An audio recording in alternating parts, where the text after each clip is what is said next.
allow the two children to have the budget every year. Politico. Godfather is in you. Go see Lord of Maiyegun.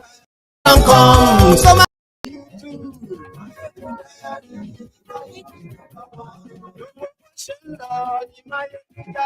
Good morning to you, good afternoon to you, and good evening from wherever you are watching Maiyegun. It is Maiyegun Live. What did you say?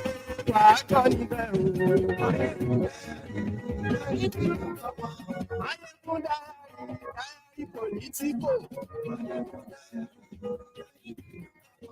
Godfather is in you. Go see Lord of Maiyegun.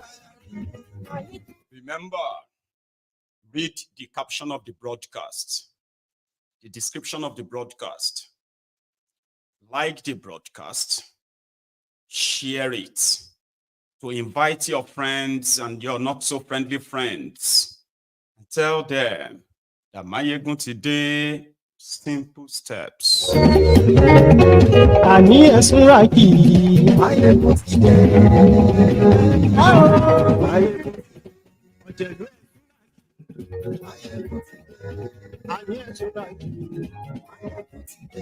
lórí Facebook Ani esuraki Fixed.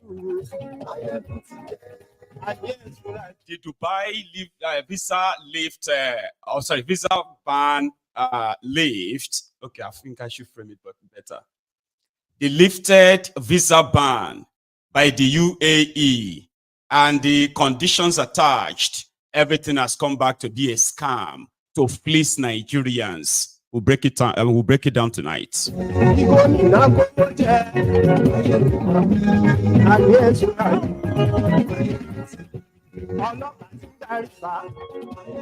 Again, Thiefnubu and others, they are now on a giveaway spree just to stop the protest.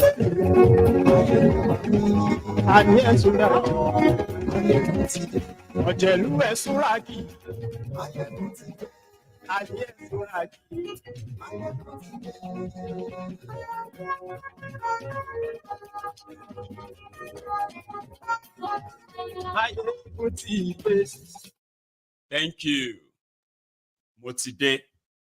So good morning to you, good afternoon to you, and good evening to you from wherever you are joining us tonight. It is Maiyegun Live. Yesterday, the news broke that Nigerians can now apply for the UAE visa. The visa ban has been lifted. Great. Sounds good. We would love to we would love to see this to be true. A member of this platform, Olapenga, who had a chance of calling into the program last night, said it was fake news. Then I was pretty much like, I don't think these guys will put this fake news again. There must be more to it. And I actually really prayed that it is true. Unfortunately, it is a scam. And there is no visa ban lifted anywhere. But here is what they have been enjoying all this while anyway, that they decided to possibly, in their new deal, you know that Nigerians have been visiting UAE, the political class, and some of the elite who have been paying whatever it is that UAE was asking for. But what is the scam in this news? Here is the scam. From what we gathered, the United Arab Emirates, as part of the conditions to further lift the ban on their, the visa ban on Nigerians visiting their country. The condition was, if Nigerian government can guarantee the verification of the documents of any would-be traveler to UAE, they don't want to do the documents verification anymore. And that would be the place your government, should come in. And indeed, they came in, and this is their own position. Thiefnubu and his gang, they decided to afloat an off-shell company. What do you call it? A shell company, sort of. They commissioned a faceless company to develop a website with the authorization to help Nigeria verify the documents of Nigerians that want to go to Dubai. In that regard, it simply means job for the boys. And the first kick that those ones will do in their scam is to build a website, documentverificationhub.ae. And that is why you haven't seen the news of the lift of the visa ban on Nigeria on any major government website of the United Arab Emirates yet. The Thiefnubu's government, who came to the public to announce a visa ban lift, they are dishonest. You see, the problem of this visa ban is not actually about those who want to go to Dubai. There are tens, if not hundreds of thousands of Nigerians who have been living their lives, working, raising families like normal people in the UAE for years. They got affected when they announced that revocation and the ban. Majority of them, if not all of them, never had a chance of having their residency renewed, their visas extended. They just wanted them out. So if you lift a visa ban, it should be comprehensive, shouldn't it? No. It is just about how much money can we make from this. People will pay. The UAE, that's why I said that it is not a visa ban. It is not a lifting of any visa ban. Because it is just mainly for them. It's like a special package, visa package that they give to this political class, because apart from you verifying your document, okay, let's talk about the verification. When you go onto their website, it is called Document Verification Hub. Okay, and they linked it with a Flutterwave, one of those their tech boys, the tech bros, APC, but Flutterwave, you know Flutterwave, Shabi. Anyway, so you see this Document Verification Hub is a proxy company. Is owned by a company who is it's like a front. Okay, the company that owns it is a Spanish registered company owned by a discovered Canadian. Here you get now. So it's like a Canadian who is the CEO of the company, but it is registered in Spain, and it's the one that will be collecting the data of Nigerians, documents and everything to verify. And to do that, you will need nearly 700,000 naira to verify those documents. Now, when you are done the verification, then you will then go ahead and apply for your visa. Okay? So, if this guy says your documents are genuine after paying them, then you will then proceed to pay 300 and what for their visa fee. But you must also prove that you have transacted at least $10,000 through your bank in the last 3 months, not naira, dollars. And it is only for 1 month visa. Tell me, any of you here, does that sound like a visa ban, that they have lifted the visa ban on those of you who want to go as a tourist, those of you who want to go as a, with a work permit and all of that stuff? Does that sound like something that they have lifted to you? You can only get a month visa to Dubai after all of this. So you will spend ₦1 million on verifying documents and your visa fee. Then you will prove that you have $10,000. Yeah, you have to prove that you have $10,000. And all of that for 1 month visa. 200 million country with 200 million people. And that is what they call the visa ban lifted.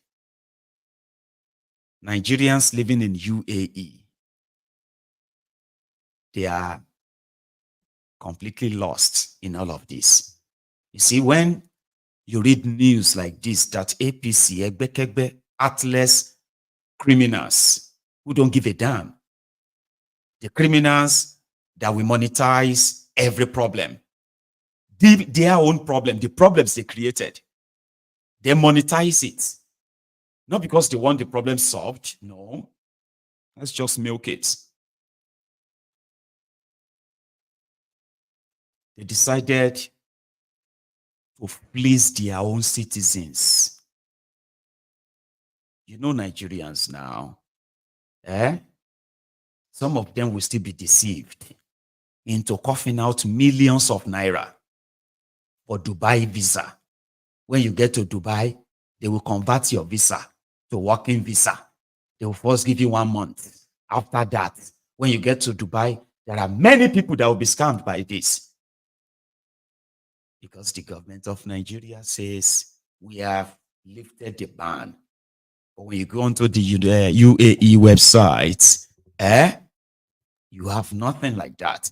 When the Nigerians who are living in UAE, when they approach the government website to begin to apply, then they all meet that deadlock and say, you need to first send your document to somebody, and you can probably just get a 1 month visa, not a work visa. That's not a visa ban lifted. This clown was given what they called the effort to reduce the hardship on Nigerians. Then he says something about the visa ban. No detail, no nothing, except for a few diggings that people have done. Credit to this guy again, David Undenyi, right? Here is their Minister of Misinformation. Something on that. I want to, before, this wasn't discussed at FEC, but I also need to put out there that you are aware that Nigeria has been discussing with the United Arab Emirates on the issue of the visa issue for Nigerian passport holders going to the United Arab Emirates. Today, an agreement has been reached on that, and effective from today, 15th of July, Nigerian passport holders are able to obtain visas to go to the United Arab Emirates. Details of that will, of course, be provided to you later today when we put out a press statement on that. But I can tell you that that agreement has been reached, and effective from today, those intending to travel to the Nigerian passport holders intending to travel to the United Arab Emirates are able to do so. Thank you very much. Nuisance lele. That is what he boldly and confidently said yesterday, among many other things. Now, somebody who said that, and you that is finding out 24 hours later that it's a lie, it's got nothing to do with you at all. Yes, Emirates Airlines says they will begin to fly to Nigeria from the 1st of October in what is considered to be a way out of the diplomatic row between Nigeria and UAE. We know what caused the visa ban. They've told so many lies. They said it's because of Nigerians who are committing crimes in UAE. That is why they put the visa ban. Lie. Because of Nigerians who are practicing courtism in UAE. That is why they put the visa ban on Nigeria. Lie. Or they said that because of Nigerians who are writing terrible things, writing terrible things about Nigeria online. That is why they banned Nigeria. Lies. There is no lie they've not told in order to never take responsibility for what they have done. Businesses that have been existing in Nigeria before APC, Egbekegbe, came to the picture. Majority of them, especially airlines, they had about $10 billion of their money stuck in Nigerian banks. They wanted their money out. Buhari's government, Emefiele and the rest of them, they have emptied the Nigerian central bank. No forex to pay them. They started playing different games. In the process, Nigerian naira lost over 70% of its value. Now, back then, right, their, what do you call it, their $10 billion was put at 4 trillion naira. When naira to dollar was about 380 or 400 naira to a dollar.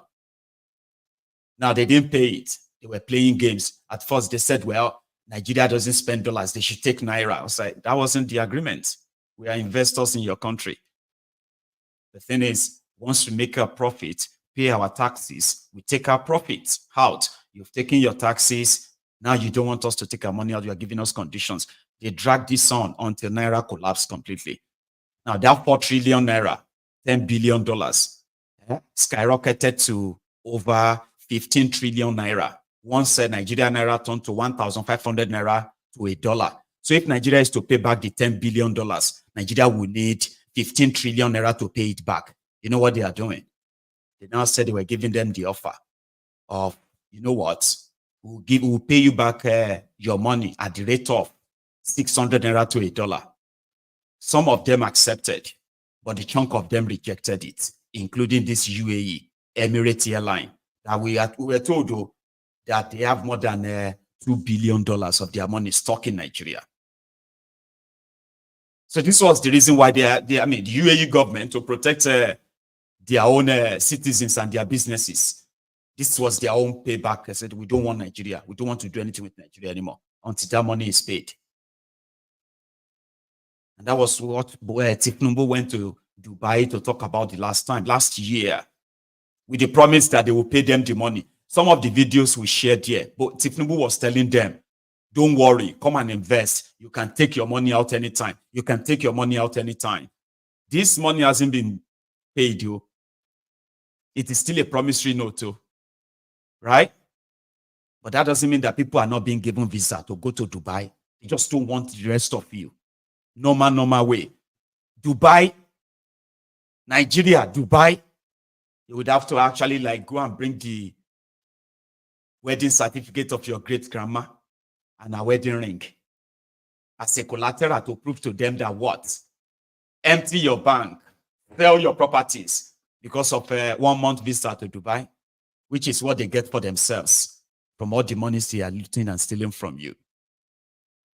So they went on to say the visa ban has been lifted, but it hasn't been lifted. If you are doubting it, if you are watching me from Dubai right now, if you're watching me from UAE right now, as a Nigerian, from 2010, that this wahala have started, from 2010, that some of you have not been able to renew your work permit, to renew your visa. Some of you, people have heard it, people have killed themselves in frustration. So if you are watching me from UAE, please, the platform is free. You can grab your phone and say, yeah, you are lying, Maiyegun. I have just submitted my own work permit renewal. Just drop it there. Okay? And I promise you, see, if you can, right now, you see that number on the screen. That is the WhatsApp number to this platform. That you have just confirmed that you have submitted your own visa, renewal, work permit, whatever application you've been waiting for since 2020, 4 years ago. If you have been able to do that in the last 24 hours, I will personally send you £100. That's not too much, right? If you can send that your confirmation, because at least you are there. You are living in UAE.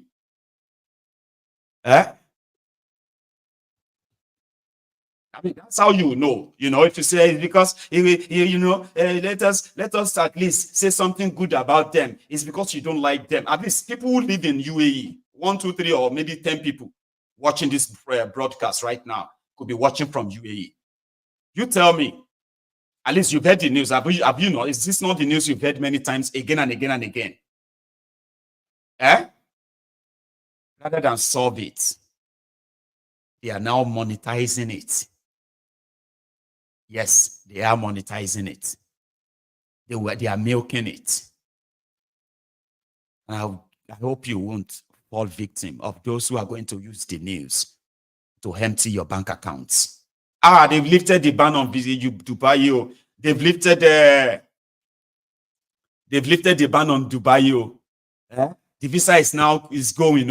I hope you won't let them scam you, because you are already being led by a fraudulent government, a fraudulent people, shameless people who can sit somewhere and cook to fleece their own citizens on top visa. And I'm not even talking about those of you who want to go and apply for visa. And I'm talking about those who are already trapped in UAE, playing with the lives of the people. I'm talking about real people. They are not asking Nigeria for anything. They do not know the rogues in Nigeria that will mismanage the economy, loot investors' money, and they are being punished for it. And to score a cheap political whatever, let's drop the news.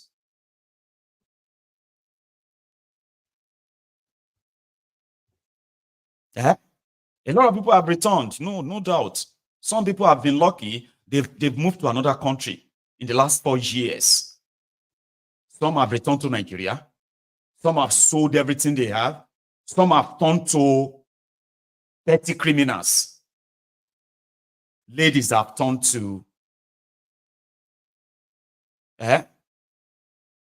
in the last 4 years, trajectory of people's lives have been changed with something that with thought that is not theirs. You ran away from Nigeria. You are doing everything by the book. And then one morning, your employer calls you. I'm sorry, you can't continue here anymore. You will need to go and work on your papers. We have been told, specifically Nigerians. And you didn't do anything wrong. Oh, they will resolve it. They will resolve it. They will resolve it. Year 1, year 2, year 3. Relationships have been broken. Families have been destroyed. A lot of things. I'm talking about things have happened. And this is what this guy could make out of it. Make money from it. Because of 1 month visa. Dubai visa, 1 month. Breaking news. They have lifted the ban on the visa to Dubai. Let us celebrate. I mean, the offer is on the table. If you're watching me from UAE, do your best and call in tonight if you can. And if you can't, I mean, I'm going to see your message. Okay? Because you know something. I strongly did wish that is true. Because I know what it means. Forget about all the horrible things about these criminals. I wanted the news to be true. So if any of you have found it that it is actually working, I would love to broadcast that here. Because there are lives at stake in that place. It's lives. that you can't really use for political clout like these guys are doing. I remember yesterday I was saying that I hope that we are not judging quickly. I really, really want this to be true. It's not. It is similar to every other things this liar said. In order to stop the protest in Nigeria that is already gaining momentum, I'm talking about in the next couple of days, you are going to hear tribalized protest, religionized protest, divisive rhetorics here and there. And for now, they are doing their best to say, okay, if people say they are hungry, then we'll give them food. Now, you see that misinformation minister actually had a presser where he delivers some lies, and they are all effort to say, Thiefnubu is trying to stop your hardship. No, they're not. He said they have sent a 2020 truck, 20 trucks of rice. How many bags of rice do you have in a truck? I think it is 1,200, or is it 600 bags? I don't know. Let's say 1,200. 1,200 times 10. How much is that? I think that should be 12,000, Abi. Okay. 24,000 bags. Now, lie you. But let's assume that it is true. Okay? So according to this guy, Thiefnubu is sending 20 trucks of rice to each state. Okay? Which is not true. Most of these are being sent to the core north, where they believe is, what do you call it? Is the fault line. Fault line, yeah, be fault line. Those of you who are in the electrical line, yeah, fault line. It's a part, once you cross up, like middle of the earth and heaven, the sky and the earth. I don't know. So that is where they are loading the food to. Even if they send all of the 24,000 bag of rice to the northern Nigeria, I don't think it will be that effective. But I remember telling you all here that if you ask Thiefnubu and his gang, what is their economy policy? The economy policy of APC, Egbekegbe, is to, when people are jobless, then they will share food to them. When people complain of not having money, they will share money to them. And according to them, this money will be used in the economy. I don't know if you have been paying attention. That is their theory. Share money to small people, okay? And if all of them begin to have a turnover, yield around, the economy will just kickstart and all of that. Anyway, here, from their meeting in Abuja. Sorry, when it becomes boring, I'll stop it and I'll go to another one. I'll stop it again, okay? But I just wanted to hear him. What they are promising Nigerians so that they won't protest. 8th council meeting of the year 2024, and a number of issues were discussed. But before I go into the deliberations at the council meeting today, I want to inform you that council had a minute silence in honor of Alhaji Ahmed Mohammed Gusau, a member of the Federal Executive Council 2007 to 2008 during the regime of President Umaru Musa Yar'Adua. He was Minister of State for Mines. He passed on the 25th of May, 2024, and the Federal Executive Council observed 1 minute silence in his honor. We pray all for the repose of his soul. Now, the council deliberated on the state of affairs in our nation, especially the issue of food supply, and shortage of food on the table of many Nigerians. And after exhaustive deliberation, the Minister of Agric had earlier been directed to ensure that food is being made available to Nigerians, and the understanding is that about 20 trucks of rice has already been supplied to each of the states of the Federation, including the Federal Capital Territory. Each of the trucks, of course, is carrying about 1,200 bags of 25 kg rice. This is part of the measures that government is taking, in addition to so many other ones, to ensure that the hardship being experienced by Nigerians is drastically being ameliorated. So for recap, each of the state governors has received 20 trucks of rice for onward distribution to the most vulnerable. This is a first step, and government will continue, the federal government will continue to support all the state governors, the local government, all the subnationals, so that the hardship being experienced by most Nigerians in terms of shortage of food supply is bridged. Nuisance, Lele. I told you. After exhaustive discussion and deliberation, Mr. President told the Greek minister to just go give food to the states. So each governor of the 36 states in Nigeria has received 20 trucks of 25 kg bag of rice. So which means 1,200 per truck, 600 bags of 50 kg. So we have to cut it down then. So we can now say a 50 kg bag of rice of 12,000 bag of rice is to feed the hungry Nigerians.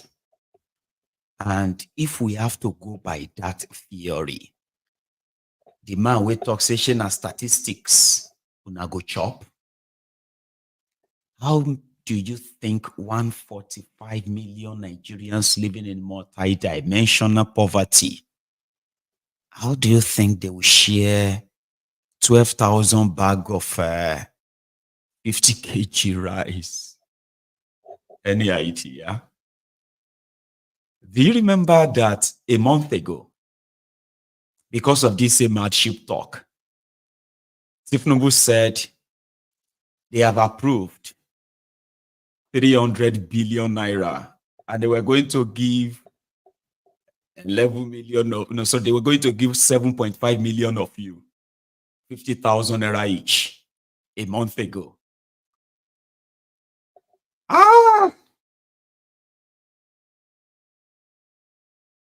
APC must feel like, I mean, Nigerian politicians generally, they must feel like, or they must know that they are the luckiest in the world.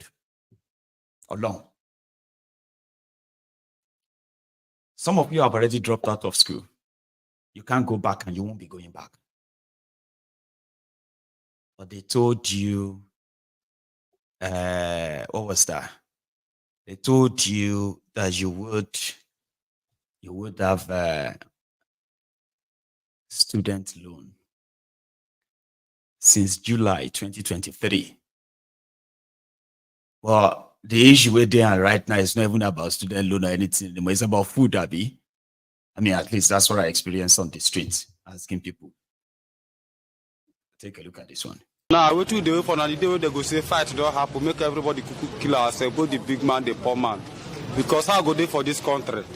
Would they come up from morning to night, nothing come out. Would they come out so they go? I myself, I have my way, my brother. I'll pick a gun and go for war. You because go for which war you want to go for? Anywhere, if I Turbo say a key, if I Abuja go, I bomb there. Not to slaughter them. We know play make them day alive. Now to wipe all those all these illegal Ogboni people they work for all this Nigeria. The president himself and the governor. All the politicians, all those big politicians, they should bring them and slay them. They should kill all of them. That's how we hold them accountable. Is by killing them. Yes, they should bring our money, let them die. They are of no use to Nigeria. People are saying this Thiefnubu better pass. I say nothing. All of them.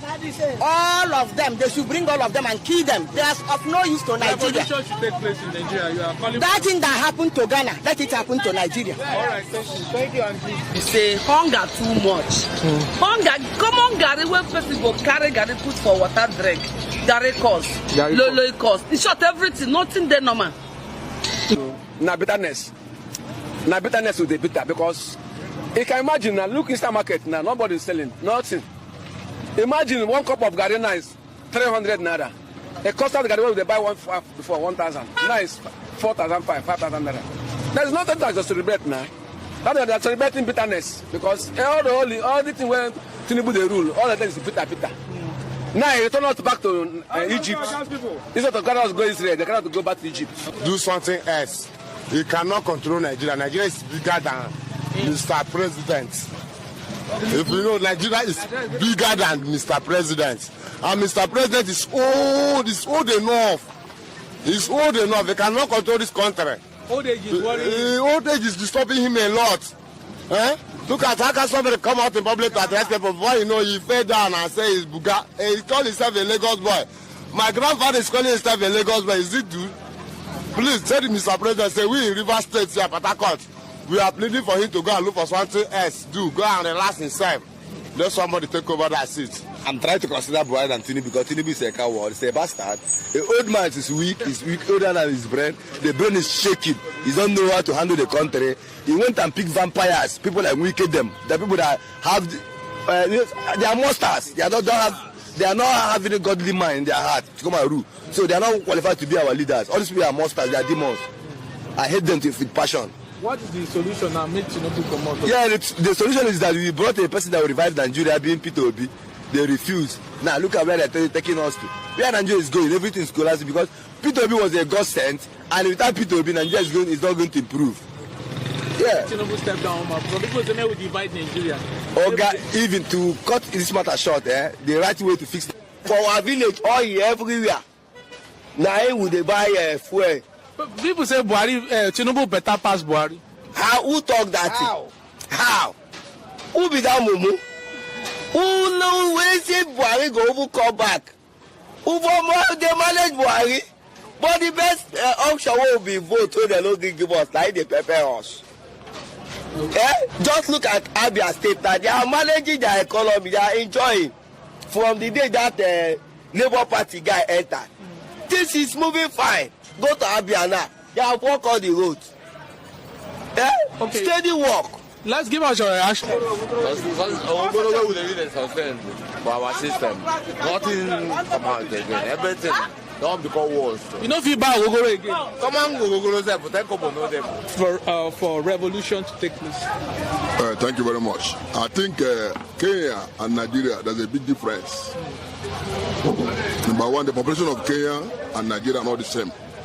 Number two, the tribalism that is in Kenya and Nigeria is not the same. So if you believe that what is happening in Kenya can work in Nigeria, is foul. It cannot happen. And Nigeria is a wealthy country that always, whatever condition they see themselves, they are satisfied that condition.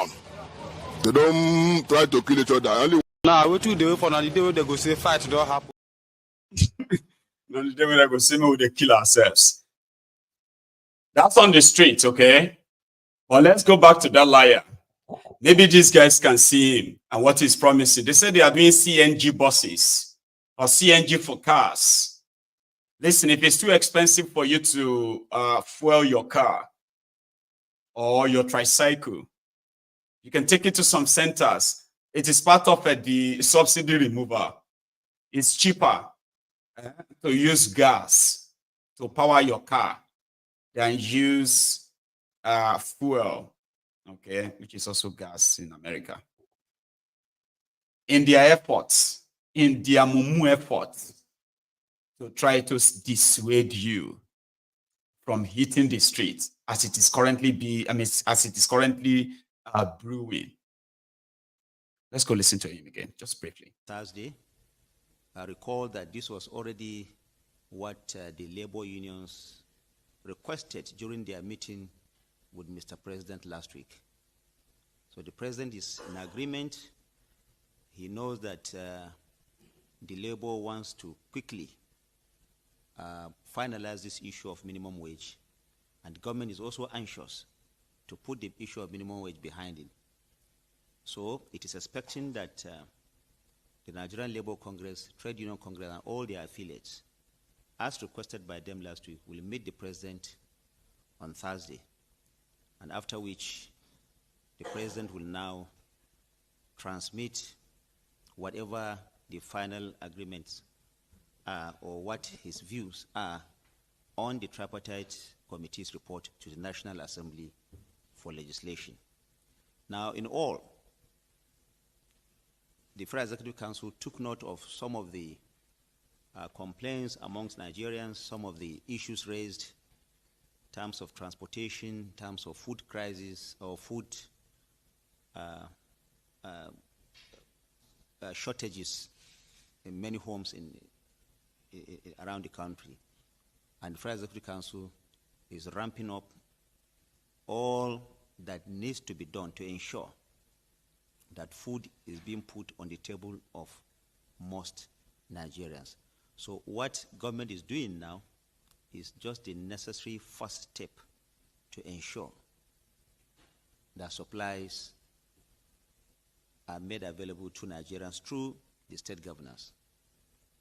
I have told you earlier that 20 trucks of rice already has reached the state governors. All the governors have already taken delivery of that.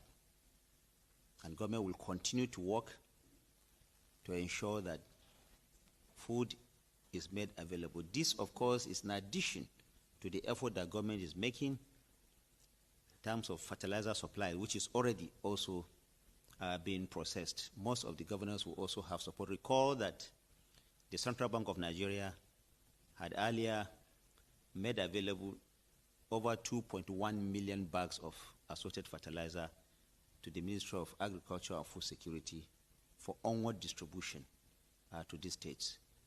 So that is also in progress, and the federal government will do everything that it can to ensure that we have more food for our people.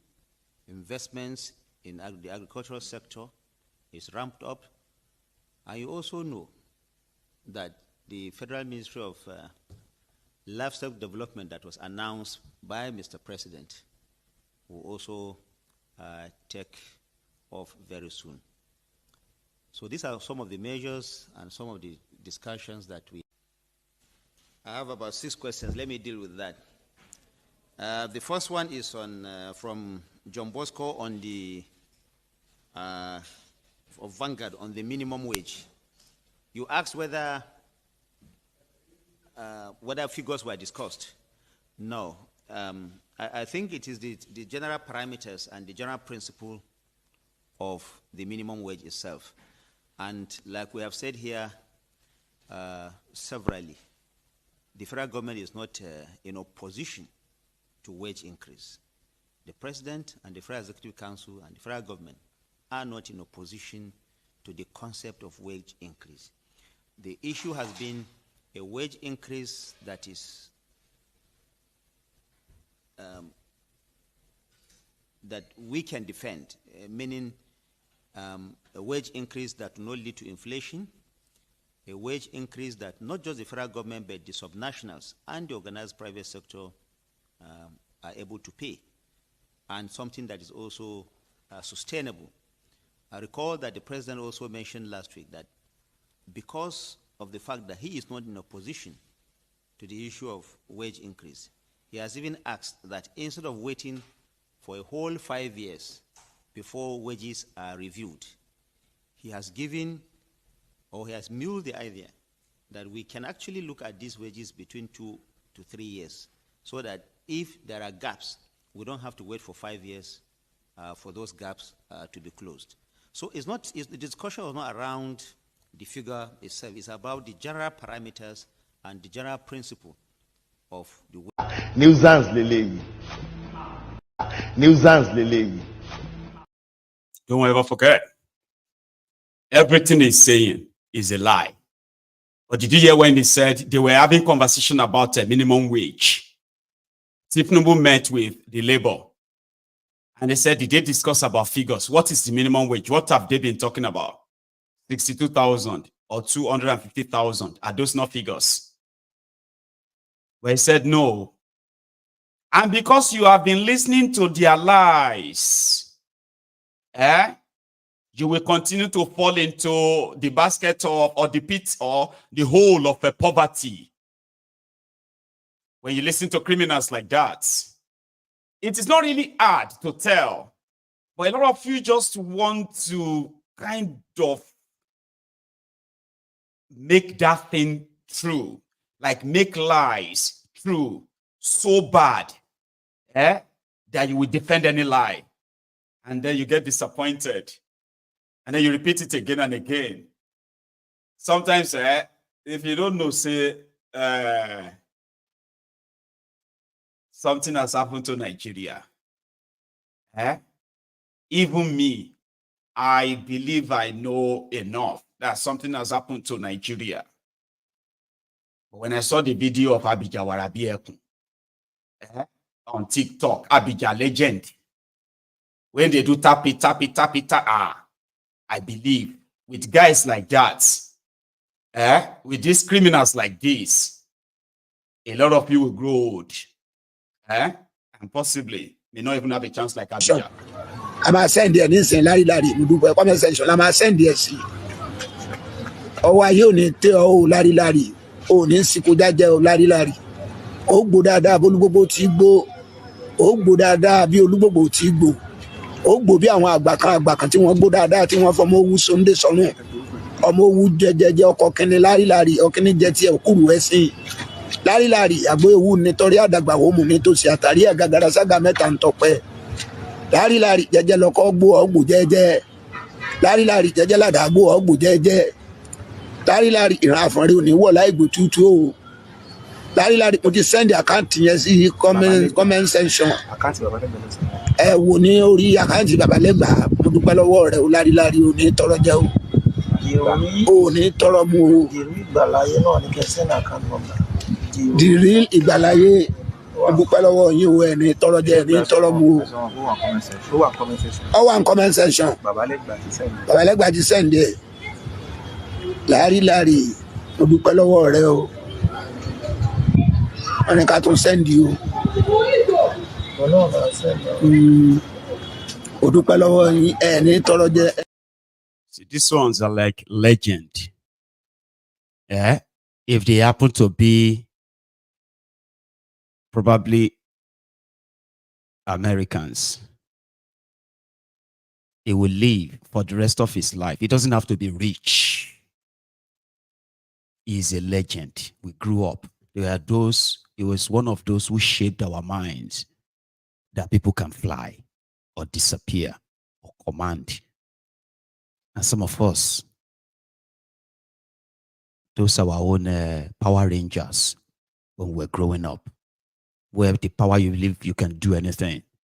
You can speak and all of that. It was like a great work of art.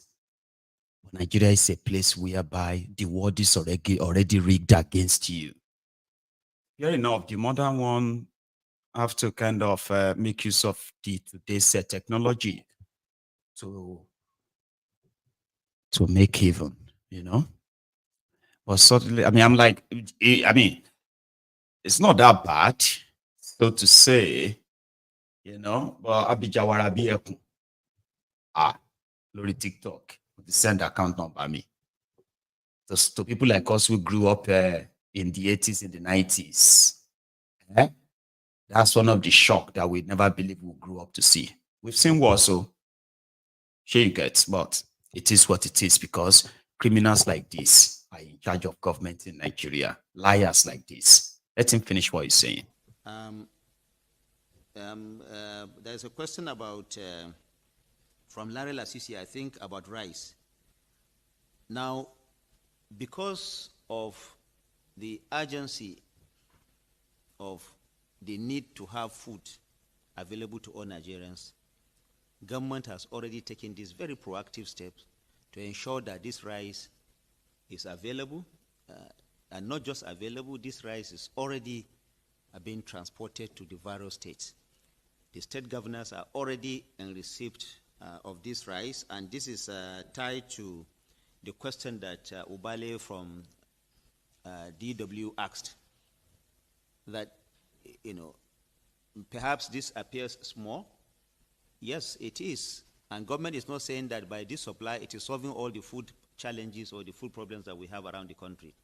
This is a necessary first step, and government will continue in that direction. Government will continue to do whatever it takes to ensure that Nigerians have enough food to eat. Of course, you also know some of the interventions that the federal government has done in the agricultural sector, boosting our own capacity to produce food, not just for our domestic consumption, but also possibly for export. And government will continue to do that. We know that this will not solve the problem entirely, but this is a necessary first step that it has taken, and government will continue to do that. And you can see the speed with which the federal government has ensured that this is done. Now, what we want to say is the federal government also wants to appeal to the subnationals to ensure effective distribution of these food items so that those that are most vulnerable have access to this commodity. That is the principle behind this thinking originally. We call on the subnationals to ensure that there is effective distribution so that only those who ought to have this rice actually get them and use them. There's a question of the CNG from, I think, Adesua, asking how long this will take. Already, if you have been following news, in the last 1 week, the CNG committee has already started rolling out its programs. They are also ramping that up. We know that this is taking a while, but you also know that some of these buses and some of these conversion kits are not just things that you get off the shelf. They take time to import or take time to put together. Procurement processes are there because whatever we do have to be in conformity with what our procurement laws lay down. Therefore, government will follow every process to ensure that this promise made by Mr. President is not just being fulfilled, but is also ramped up. And the federal government will deepen that. Of course, that is the direction that the world is going. CNG is not only cheaper. Nuisance lele. Nuisance lele. Kaban mix it up. He's lying to you. There is no, okay, ask him, where is the food coming from? Where is the rice coming from? The one they imported or the one they harvested? Where? The rice is already being moved to to different states. Where is the proof? Where? Then you are going to see videos of maybe 3, 4, 5 states. Where they will show a group of people here. They will upload them on social media. And that is 36 states of Nigeria. And the rest of you will look at it. Is this your first time of them sharing rice? And he said, this is the first time, first step. Oloshi, everything is first step. You don't forget when they share rice. Princess, let's say they share the rice in your area in Ikorodu. There are some people who have to collect their own with one hand like that. That's your own share. But this is the first. Then he said, this is the first step. Now, this is the first step. And he say, you all should start getting ready to become a Nigerian nation. Refugees will get address. I mean, refugees are treated better. The refugee, well, I mean, I'm not going to, I'm just saying that refugees are treated better than the way the criminals in Nigeria are treating you. The supposed non-refugees will be refugee in your country. It's my show. But let's go to Kenya. Today has been a hell of a day in Kenya. And as usual, the violence unleashed on the peaceful protesters continued. And in my own last count before this broadcast, 2 people have already been killed by Ruto and the armed forces. In some of the videos we saw, where Ruto's brutal forces chased people into churches. We've seen where they entered hospitals. They entered an hospital and they chased everybody out of the place. They entered a church. They vandalized the place. We've seen how they shot at protesters. Close range, execution style.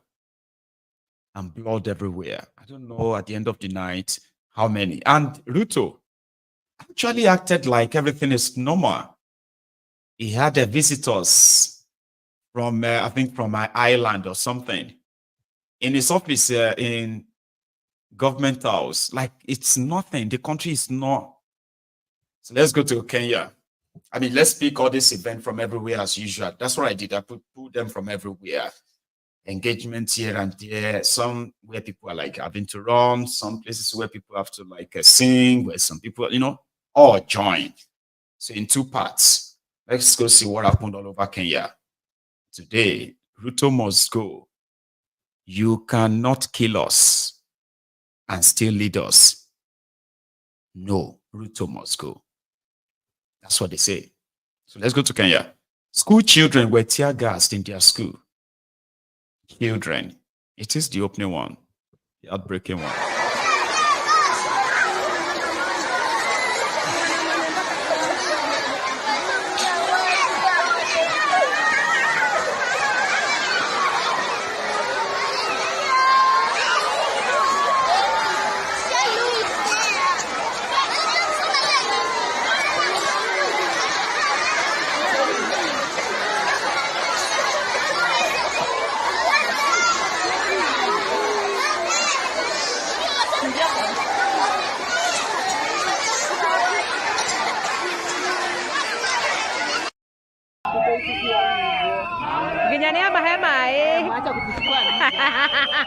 Lala kwanza, wacha nikuweke hapa niseme.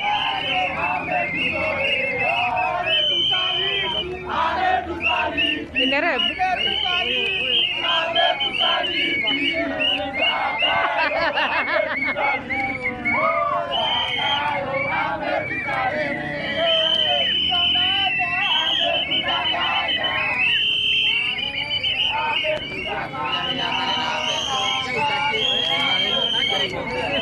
Lakini hata ni kwa kutu era kama wewe manzi.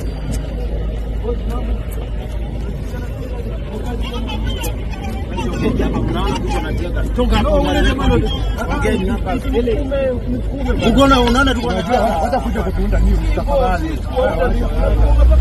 Sisi tuko kazi. Sisi tuko kazi. Toka hapa unaona tuko na unataka kupiga. Nipige basi.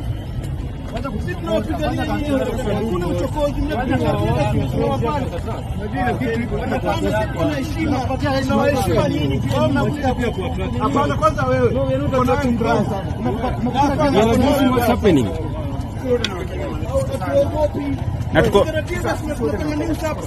Na tuko kazi wote kaa nyinyi manzi. Tuko kazi kaa wewe manzi. Tuko kazi kaa wewe.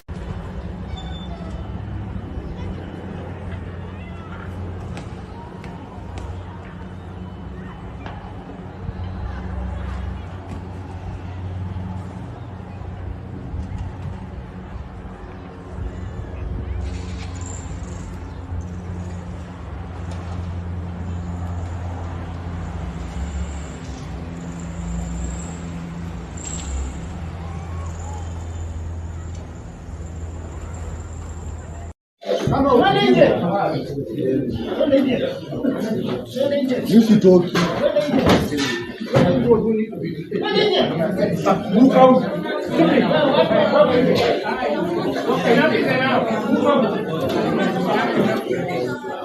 Nakuwa warekodi hivi ndo kuna rafiki yangu mwili kubwa lakini muoga kweli kweli.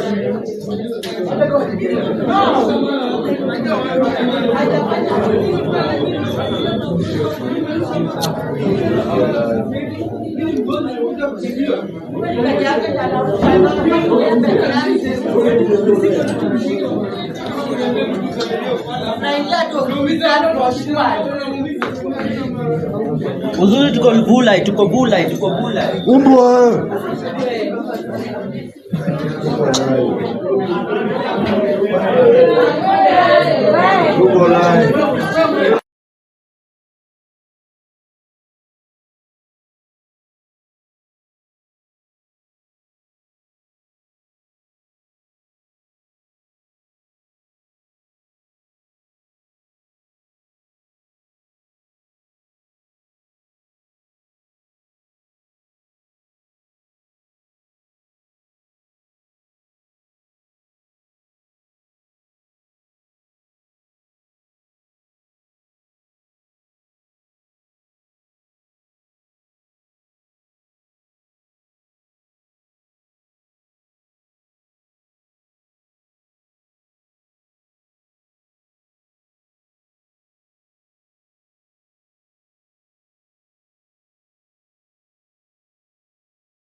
Wewe uniripota. Huyo ni ripota bwana. Ako uniripota Musa hapana. Hapana. Wewe. The people shall. Usishika gufi. Usimshike. Wewe. The people shall.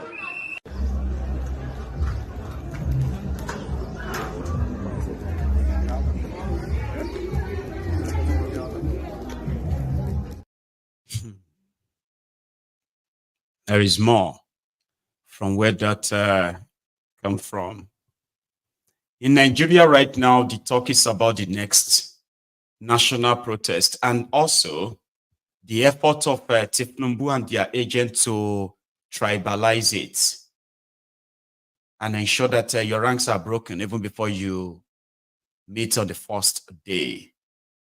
And there are already people doing that. Okay? They have them in Kenya too. You know what the Kenyans, what they have done? That has really helped them a lot. Is that just like in Nigeria, there are social media influencers in Kenya too. They are ready to take the government gig. Come on social media to gaslight you, plant doubts. They attend your space meetings. They attend some of your platform or group meetings. And they are always there to speak against the coming together of the people, or they will be there to plant the doubts in the minds of those who are listening. You know what the Kenyans, what they have done to some of these social media influencers? They listed them out. Number one, majority of the people have to actually boycott them, okay, and begin to monitor what they are posting on social media, especially posting to the millions of their followers. So Kenyans are going after them, and I promise you there's something they call greetings in Kenya now. Not beatings, greetings. Every influencer that is promoting government that they found, they will greet him or her. The ones they know where they live, they find them, bring them out and greet them. In Nigeria, a lot of you are still hosting spaces on Twitter. Hosting spaces on Telegrams. And you are still allowing the Thiefnubu supporters, the Agbadorians, or some of those Olori Brukus that will tell you that they are sitting on the fence to participate in your gathering. You are even allowing them to talk. In Kenya, they are dealing with them. Because you see, anybody that speaks in defense of the horrible government, that person is as horrible as the government. That is not freedom of speech. People were paid to mobilize people and get themselves harmed to go out today in Kenya. Despite the fact that the fights and the gains they've made from the fights is going to be shared by those who support and those who were against the protest, there were still Kenyans who were willing and ready to be mobilized and paid to go and confront the protesters, as they are currently doing in Nigeria. Or you know what the Kenyans did? The last time they allowed them to run amok, destroying people's shops, looting people's shops, so as to discredit the legitimate protests going on in the country. So this time around, Kenyans were waiting for them too. As the government mobilized them and walked them to the position where they would cause or wreak havoc, Kenyans went after them, disarmed them, greeted as many of them as they could greet, and collected all the sticks the government gave them. This is a lesson. For those of you who are currently watching from Nigeria, if you are actually tired, the people you should start with are those paid to plant divisive rhetorics. Those of them who are flying the tribal this, ethnic that, religious this. Majority of them are paid to push that. And majority of them are those that have become popular for pushing this kind of rhetorics on social media. You will have to actually find them and greet them. They are as evil as the APC or PDP that they are defending. Let's go back to Kenya. Here are those hired. The first part of this video is that of those hired by the government to go and disrupt the protest. And then people went after them. The rest is history.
ndani ya gari. Ndani ya gari ya polisi.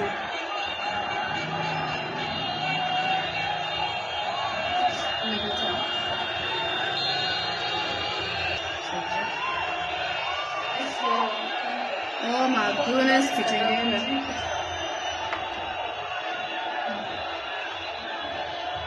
Anajisikia aje? Basi ni wa polisi hapo katikati.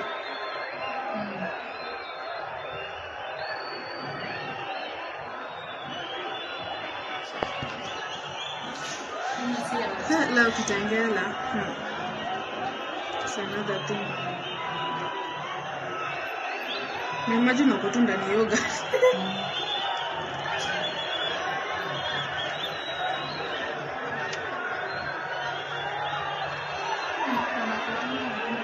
Today's on which date? 16th of July. July, girls. It went down in Kitengela. It's going down in Kitengela.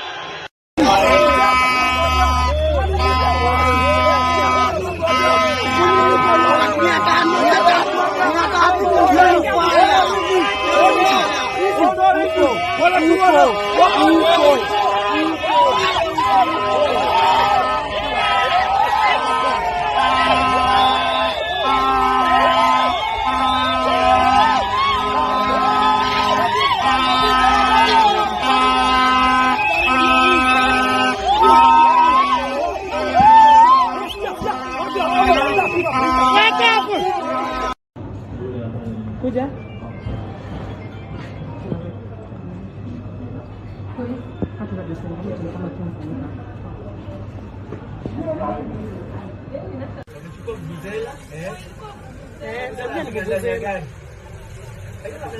Ako wapi? Ndio wako na Arafat.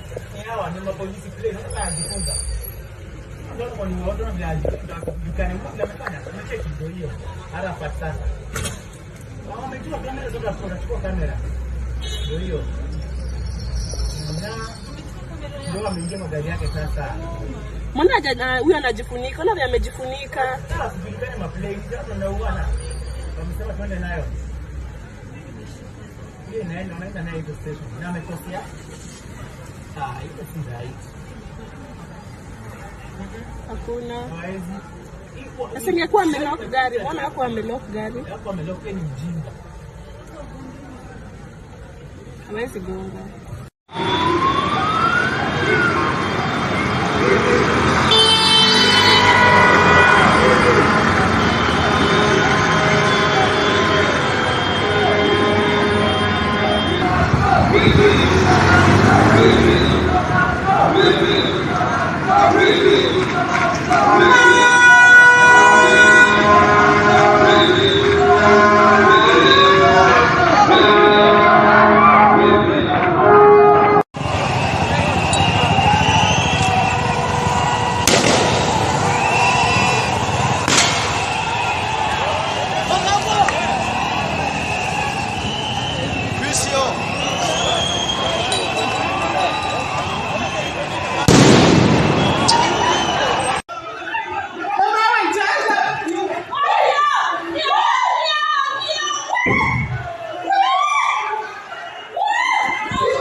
Wanawapokonya.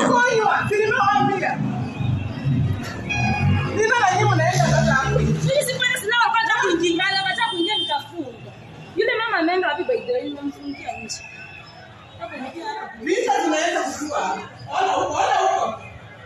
Na unajua watu wote wenye wako na rungu si wa huko.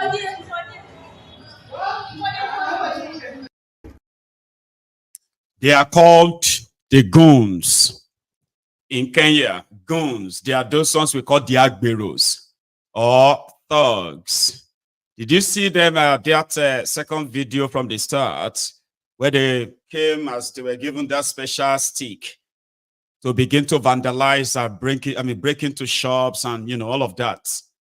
So people were kind of really prepared. They disarmed as many of them as possible.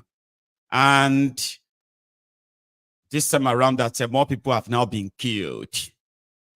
There is no coming back for Ruto. There is no coming back. But how long can he probably drag this? Some are saying that he's going to act like Museveni of Uganda. Kenya can go down as much as possible. He won't resign. And Kenyans would have to probably just brace up for another election to remove him, which would be impossible. Then that will lead to more chaos. Then they will lead to power sharing. Somebody already proposing that as what they believe will be the solution to their problems. Power sharing. Let us share power. Let's invite these youths. Let them come to government too. I say, it's like you guys are not even on that. You're not getting it. You're not getting it. We don't want you anymore. You cannot kill us and still lead us. That's what they call it. So you can't kill us and lead us. You have killed us. And this whole thing is so much preventable, but you choose the violence way.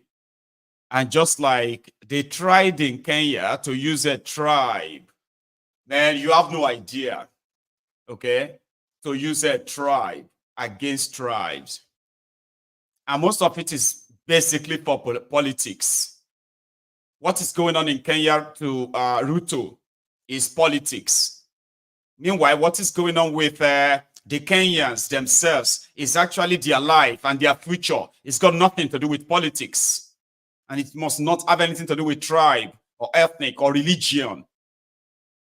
But the usual class and the division in Kenya as well has kept people like Ruto and the people like his generation in that same, what do you call it, time, maybe not time capsule or something. It's like they are like frozen in time.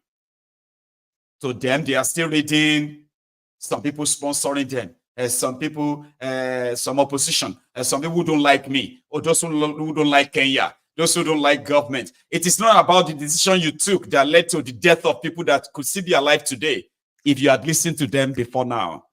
So it's not because of all of your decision. It's about people don't like me, and people this or that. It's about politics to them. And that is what you are facing in Nigeria too. In Nigeria right now, people are going through hell.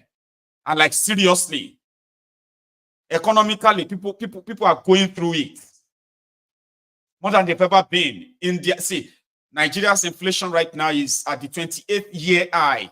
The last time Nigeria ever have anything like this was 28 years ago, and that was under Abacha. Because people will tell you it wasn't this tough. Now people are talking about, they are now wishing Bokwari will come back. But rather, to Thiefnubu and his gang, it is still politics, it is still tribe, it is still a religion. And I've seen a lot of people display their bigotry so much, and including those that we were all together in the trenches, talking about the division in Nigeria and why everybody should go their separate ways, at least for some months. These guys, what happened to this guy? My dear Biafrans, what happened to Nsima? Where is this hatred coming from? Where was this whole hatred hidden? Nigerians are suffering and struggling. They are complaining about going on the streets. Somebody who once shouted Biafra is saying this now. Like, what happened to him? Guys, are you aware that IPOP, Biafra people, they are the one organizing protests? They say they want to duplicate what happened in Kenya, in Nigeria. Can you imagine that? IPOP, Biafra people, disobedient children, Biafra people from the southeast of Nigeria. These same people from the southeast of Nigeria has always been the problem of Nigeria. They travel to Malaysia, they become the problem of Nigeria. They travel to China, they become the problem of Nigeria. They go to South Africa, they become the problem of Nigeria. They do kidnapping, they do all kinds of rubbish, they spoil the country. The same Biafra IPOP people from the same southeast. My question today is, why is the southeast of Nigeria, Biafra people, Biafra people, Ndi developers, why are they always excited to be part of the problems in Nigeria? Right from 1967 to date, they have always been causing problems. But you know the striking thing? They have never achieved anything yet. That was the same way Ojukwu started causing problems in Nigeria. Do you know why Ojukwu caused problems in Nigeria? Because during the Aburi meetings, they refused to listen to him, or they refused to give him his personal interest, because he wanted to be a leader. They rejected him. They rejected Ojukwu right from the Aburi. He came out because he was rejected. He started causing problems in the country. The same way Obi was rejected in the presidency, in the election, presidential election. Today, his brothers and Obi, they are causing problems all over the country. Now they are hiding under Labour Party or Labour whatever. They say they want to protest, they want to scatter everywhere. For your information, in case you don't know, IPOP, Biafra people are behind the protest. We can see what they are doing on TikTok, on Twitter. They are forming in their audio, in their meetings. They say they want to burn down the country. I want Nigerians to know that from 1967 to date, IPOP Biafra has been causing problem in this country. Yet, they have not achieved anything. They started with Biafra. This Biafra game is obsolete. Nobody is listening to all this Biafra tactics that IPOP from the southeast are using. It is no longer making sense. Please change your strategy, because I've said before, if you continue the same strategy, you can never be president of Nigeria. Obi can never be president of Nigeria. Are you getting me now? So my question is, why is it that all the people from the southeast of Nigeria, Ndi Biafra developers or Indi developers or Biafra disobedient children, they are always, anywhere you see problem, it is from the southeast of Nigeria. Either they are selling fake product, is from the southeast of Nigeria. Either they are doing kidnapping, is from the south. Why? My question is why? Now, I went on Twitter and on TikTok. I discovered that, wow, look at all the groups, all the meetings that they are doing online. They are all IPOP Biafra from the southeast, planning on how to burn down the country. Why? My question is why? Why? Why are you still doing the same thing? When Ojukwu at Aburi, they refused. They turned down his request. He started causing problems. He was forcing people to join him. Today, we can see IPOP Biafra forcing people to join them. And people are saying, no, we don't want to be part of it. They say they force people. They try to force people. Is it by force? We don't want to be. So, right from the time you lost election, you are still bitter. Let me tell you, no matter what you do, up to today, it will not change the fact that President Thinubu is on the throne.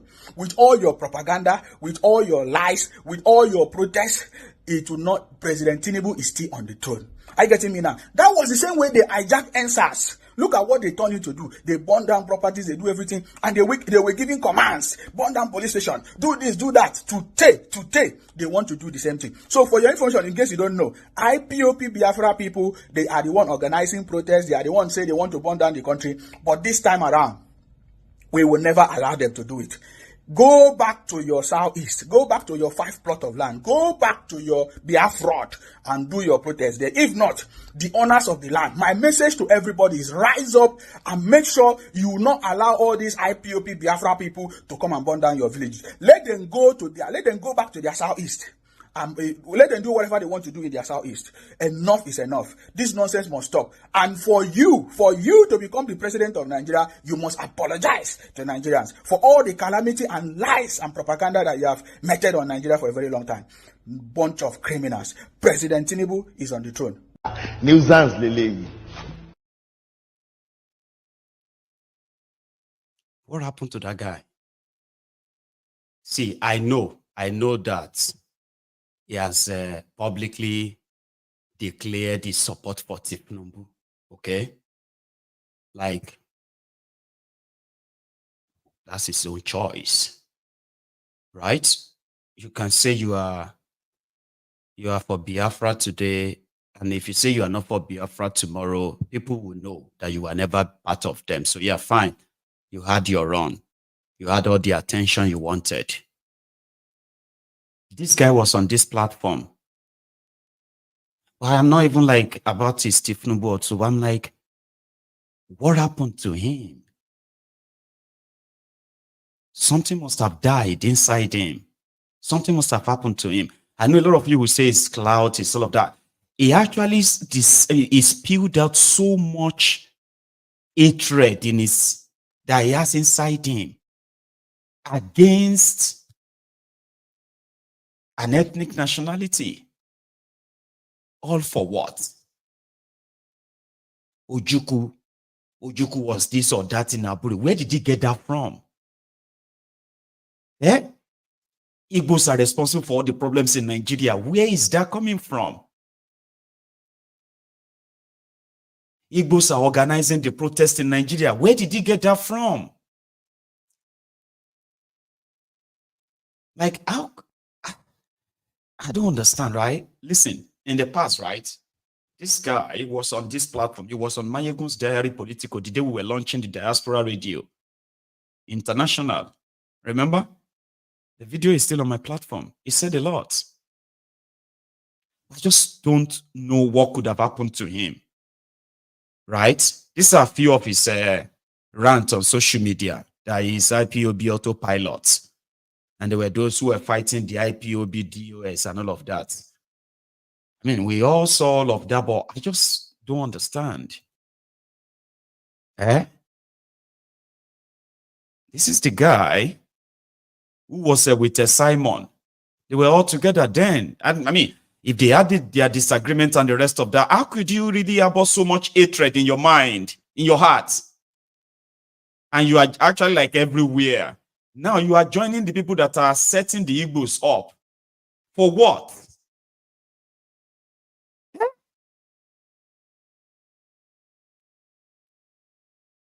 Get ready today for another sermon by your, what got damaged inside these guys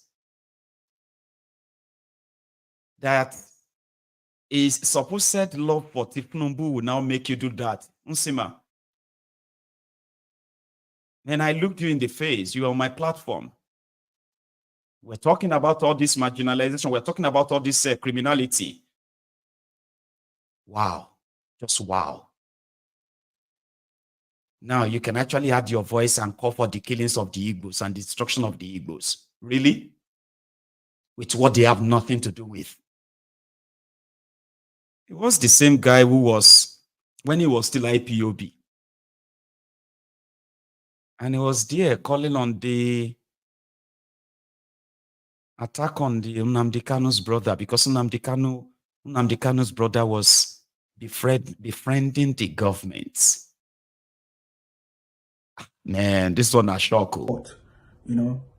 Even while they travel from a very long distance to Abuja to go and fight with our leader and support our leader, they refuse to allow them to go inside the court. It has always been the legal counsel that has been going inside the court, together with Emmanuel Kanu. Emmanuel Kanu has been the one, supporting the federal prosecutor, because we see in many occasions, in all the videos and pictures we see, we have seen Emmanuel Kanu saluting the federal prosecutor, greeting and smiling and answering calls from the federal prosecutor, which is not normal. He is supposed to be angry that his brother is being incarcerated and put in DSS dungeon in that manner. We are aware that Nnamdi Kanu is sleeping on the floor. He does not have good medical treatment. He has not eaten. He does not have good food. He is sick. He has a heart condition. And they do not allow him to have access to his eyeglasses, and he's not allowed to pray, which is very, very important to him. We have also seen several occasions now that Soludo emerged as the governor of Anambra State. He has been working in partnership with the POS, trying to make sure that they collect amnesty to collect support. That's how they were all busy on social media manufacturing different lies every day. And people were consuming those lies from an idiot like that. Is probably one of the reasons why I seriously don't like honoring any invites on anybody's platform or asking them to come here. I've seen so much. I've seen people change. I've not just seen people change and then turn around and call for the death of those you once called brothers. Maiyegun, you need to invite. Oh, Maiyegun, you need to bring. Maiyegun, you need to. There's this guy. You need to, because somebody says something that somehow probably catches your fancy. Then that guy is saying a lot. Maiyegun, you need to invite that person to come to your. I mean, how could people be like that? He said the Igbos were the ones. Nnamdi Kanu, some of them have been saying that to you too. Nnamdi Kanu was the one calling on people to burn police station. He was the one who was asking them to do this or that. But we know those who went on moving thugs during the NSAS, using official vehicles. We know those who chased Oba of Lagos out of his palace. They were not Igbos. Abetik Bagbeni. October 2020. That was not when they went to Oba's palace. That was after they have killed people at Lekki and everything done, they turn red. But they continue to say, the Igbos organized this, the Igbos that. And they are now saying we don't want to be part of it. And any Igbo that wants to be part of it should just be part of it on their own individual this, and don't try to be the leader of anything there. I still remember what happened inside the Akiolu's palace in Lagos. I still remember what happened at the business district area of Abuja, where DSS were using the official vehicles to convey thugs, armed thugs, to the venue of a protest to attack the protesters. Abetik Bagbe.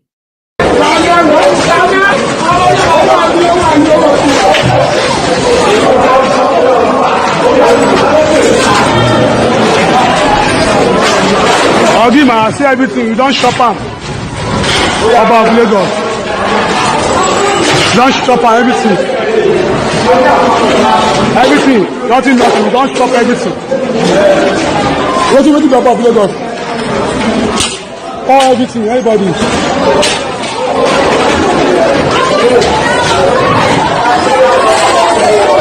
You don't see, you don't enter me poop. Where?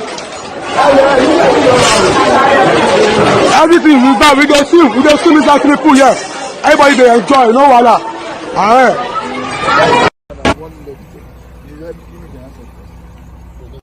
They won't see talks, they go listen to talks to enter motor. See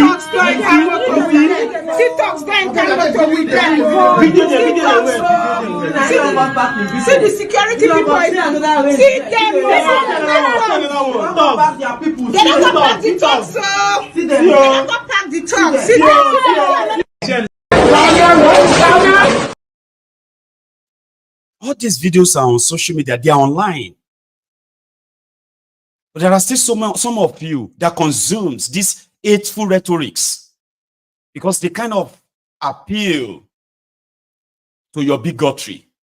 I mean, see NSAS. Look at all what the Igbos did now. See Nnamdi Kanu, because some Olori Buruku APC, all these people that are evil, they continue to repeat that. And you continue to believe that.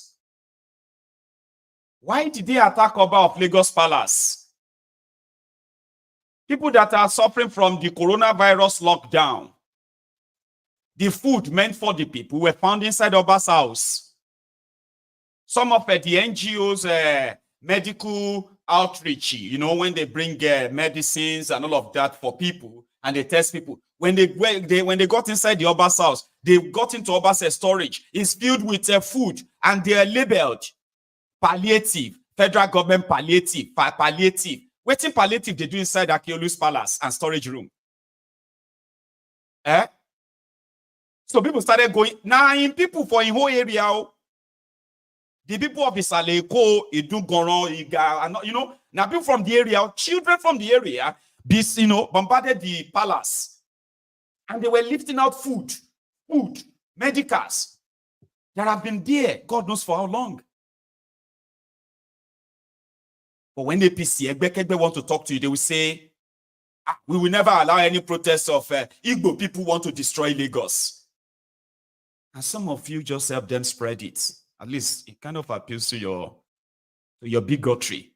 And you will never know that you are being politically conditioned as an hateful vessel. All they need is just for you to have a small space for that hate. A reason to hate them. A reason to... And that's all they need. You will do the rest for them. And a lot of you have done the rest. You pretend you are hiding your bigotry. But you see, we need to also advise our Igbo people. Why are you advising them? Why? Why do they need your advice? If not because of what you have been fed with. Now you are the advisor. Let me advise our Igbo brothers. Day to day have to make sure that murderous, destructive criminals. And they don't really have to do all by themselves. There are those who are willing to do the job for them. There are. Thiefnubu is a worst president in Nigeria. But he just started now. You can't call him the worst now. He just started now. You can see he's working now. He just started. What do you say? Repeat.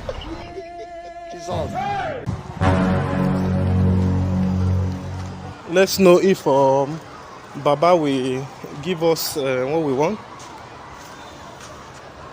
Hello, Baba. Good day. How are you? Fine. How are you doing, sir? Fine. Yeah, Baba, please, I want to ask you some questions. I don't know if you care if my cameraman take a video record of our conversation. No problem. No problem. Okay. I want to ask you, which is the best president in Nigeria and which is the worst president in Nigeria we have? This question we ask me is funny. Is it funny? All of us will know that Yar'Adua is the best president. Okay, Yar'Adua. Yes, and then the second one is Thiefnubu.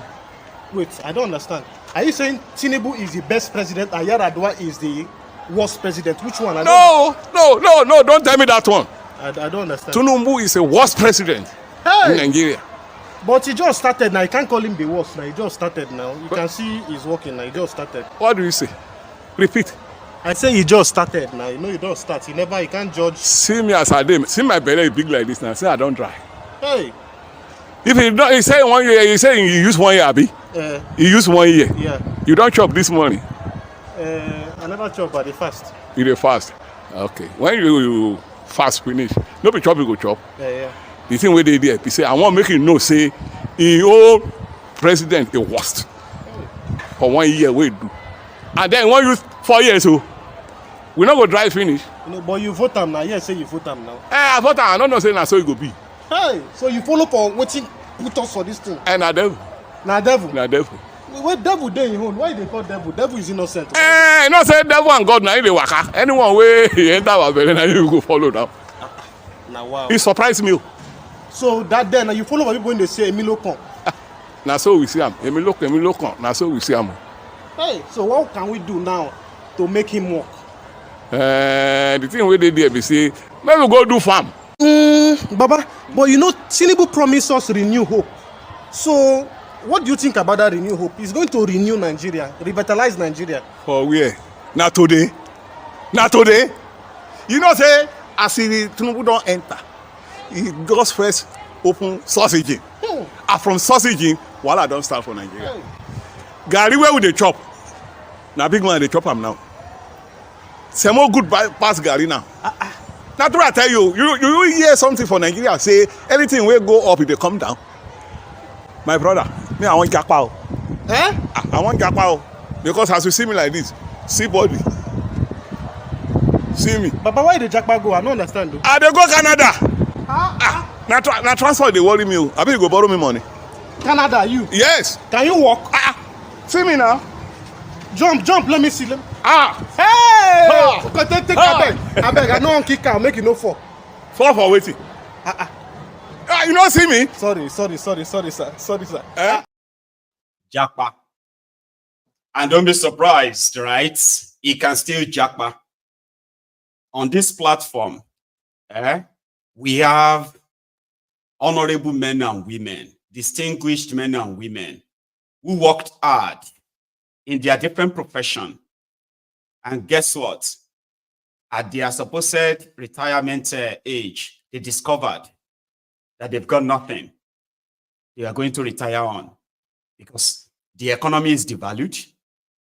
Majority of them can no longer possibly even take care of themselves with whatever pension. So they will probably have to kind of work more. And some are leaving. I'd rather just go somewhere else where at least I can have access to a better health care. I do not want to die in the old age in pain. Say not devil. But let's leave that. Okay. If you are a landlord in Lagos, this information is for you.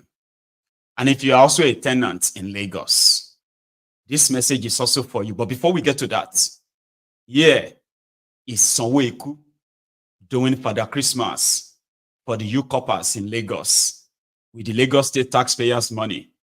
He said they will increase the Alawi to 100,000. And he promised them another 400 million. Then another 5 billion to complete their orientation camp. All of these are going to come from your taxes. And the taxes are getting more increased. But before I show you that, let's first go see how the supposed suffering and smiling Nigerians who are currently the graduates doing their NYSC. Then after NYSC, what is next?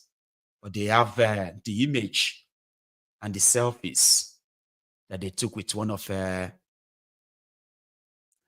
dream killers of Nigeria, Sanwo-Eku, Governor Point and Kill, ladies and gentlemen.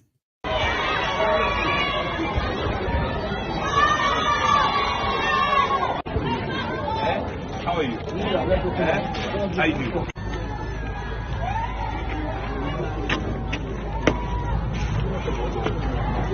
National salute! Salute!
Ready for your inspection, Your Excellency.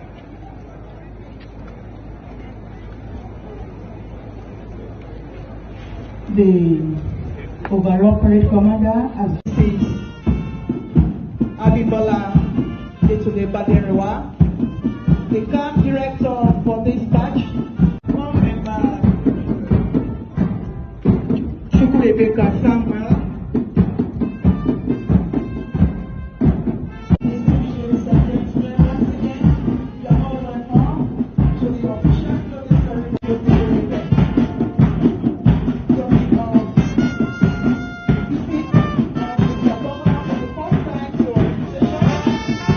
as your daddy and your father, I cannot just come here, watch the very outstanding parade that I've seen here this month. Please let's give them another round of applause. You truly, truly, really deserve a permanent site.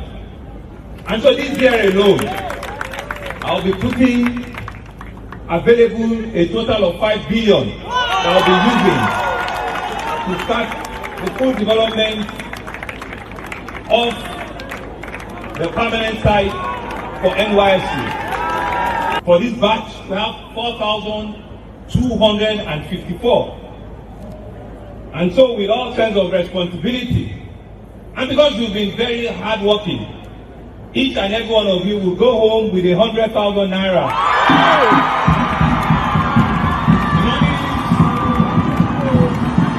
Will be available in your account by next week. Your record will credit your account. Don't worry. This is how we do it in Lagos. The final note, because we are a performance-driven government, because we're sensitive to what is expected of each and every one of you in Lagos. I will be monitoring this particular batch. This particular batch is now my call. I will be monitoring this particular batch, and at the end of your exercise, I will, with your director, the best 100 core members out of this batch will get automatic employment in the Lagos State Public Service.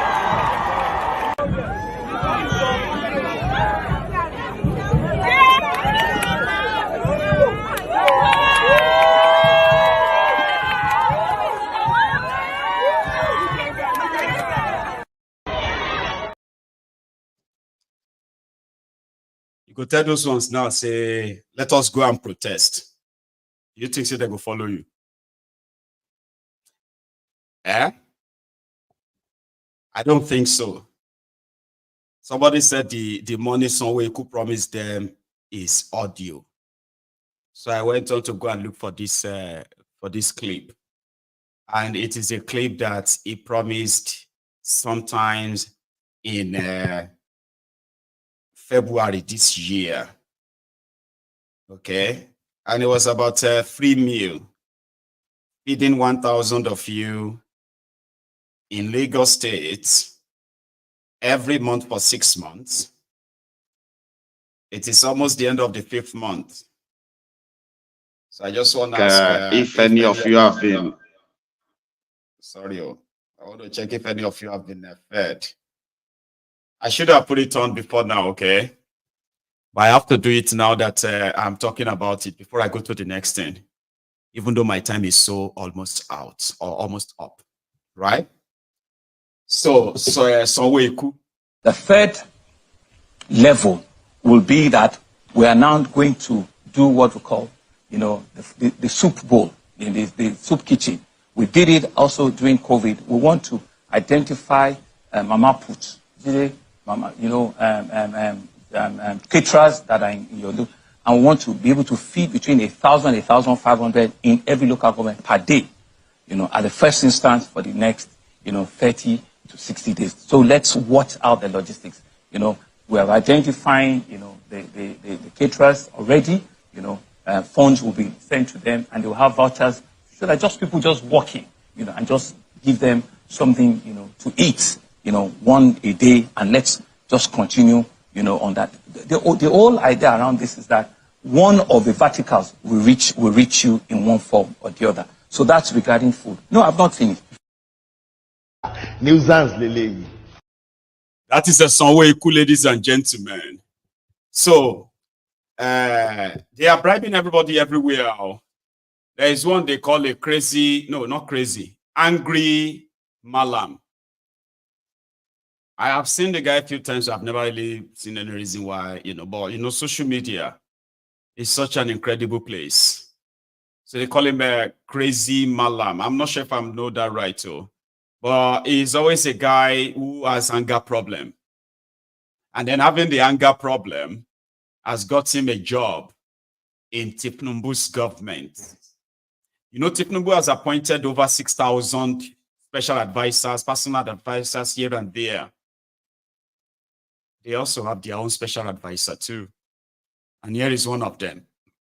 Special advisor to Thiefnubu says, senior special advisor. Okay, I need to break it down. Because Nigeria is a place where they open door for governor as a door opener, a door opener as a door opener. So Nigeria is a place also whereby advisor to somebody who also have an advisor. So Thiefnubu has a senior special advisor on, I don't know. But that one has now given appointment to this guy with no talent, with no nothing, just anger problem from northern Nigeria, because it's a social media sensation with anger problem. He is now the special advisor, special advisor to Thiefnubu's senior special advisor. His own job is to be a special advisor on it. It's so difficult, right? Special advisor on entertainment to Thiefnubu's senior special advisor on something I don't know. Yeah.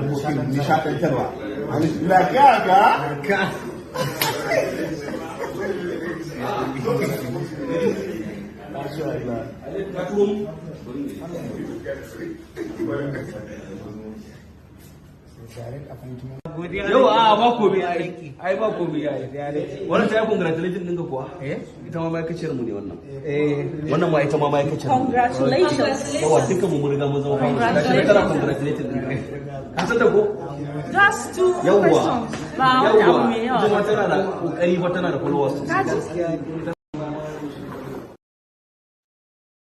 Anyway, back to all of you, the Lagos landlords. It's a very short message, but it's very important. You may need to call the next landlord-tenant meeting after this. But if you are generous, right, maybe you just let it, let it go and tell your tenant, don't worry, I'll pay it. Because right now, apart from your tenement rates, which is pretty much like the local council rate, right? There's something now called the house tax in Lagos. So the value of your house, 60% of the value of your house, you will multiply that by 0.00076 something. So let's say if you have, okay, in fact, why am I even saying it? Listen to this guy. The message is for you. You are a landlord and you are only living in your house with your family, so that will break it down. No tenants.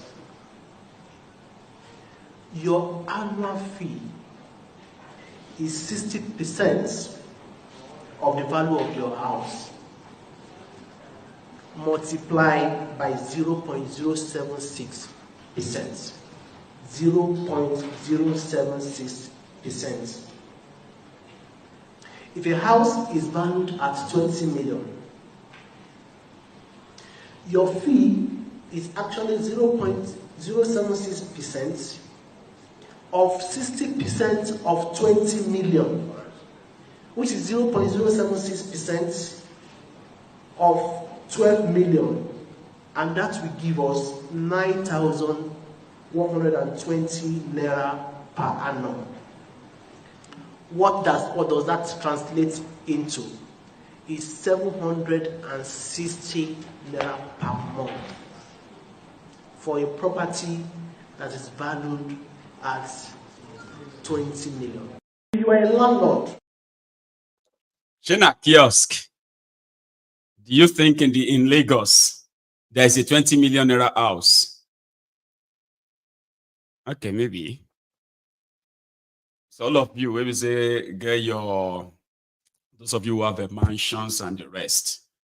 If they look at all the houses in Lagos and they see maybe 1 million houses. So 1 million houses, and let's even just say averagely everybody is just paying Let's even say all the houses in Lagos is 20 million naira, 20 million naira, 20 million naira. And you have 1 million houses. And this 1 million houses would have to pay 0.7% of that value. And that would mean 9,000 so and so a year, or 7,600 a month. And let's use a month. 760 naira times 1 million. And that should be 760 million. So 760 million naira every month times 12. That's going to be how much? 7.6 billion plus 15.2 billion. Sorry, 1 point. But let's round it up, okay, and say 9 billion naira every month. Every year. But I'm just being moderate. Abi? So if you want to use the average houses in Lagos plus the lowest one plus the highest one, you put it somewhere around 50 million. So what is the 0.76% of what is the 60% of 50 million? And then what is the 0.76% of the 0.076% of that? Then you can do the math. You can see how easy anyone can just turn to automatic billionaire in Nigeria. Assuming this money goes straight into the government cover and they use them in the public, it will be like, oh, more Lagos is the most taxed place. People of Lagos are the most taxed people in Nigeria, but you need to see the infrastructure. You need to see the business plan that they support, that they have, and all of that. But that's not the case in Nigeria, all right? So if you are a landlord, go do the math. You know how much your house is worth, okay? Here, where somebody observed something, and she shared it, and I said, I'm going to share it here too. Then I heard the voice of this man of God talking about those who should listen to the complaint of the people, but rather than listen, they would rather turn around and attack those people or do everything to shut them down or even jail them. I join both. So, yeah. I see plenty church for my area. The other one where they down there in a church. This one a church. This one a church. This one a church. Oh, I'm gonna see another church here again. The other one where you see in a church, Living Faith. For one area, we have about 6 churches. Okay. Oh, Nigeria on our way down. No. Instead of you being provoked to repentance, you are provoked to anger against the person who tells you what you are doing is wrong. You are doomed. But worse still, a nation is doomed when its leaders are no longer afraid of the reaction of the people. The religious leaders of Israel at that time, the Pharisees and the chief priests, they wanted to arrest Jesus, but they were afraid of the people. It was only when they were able to manipulate the people that they eventually arrested Jesus and had him killed. Anytime a government is no longer afraid of its citizens, that nation is doomed.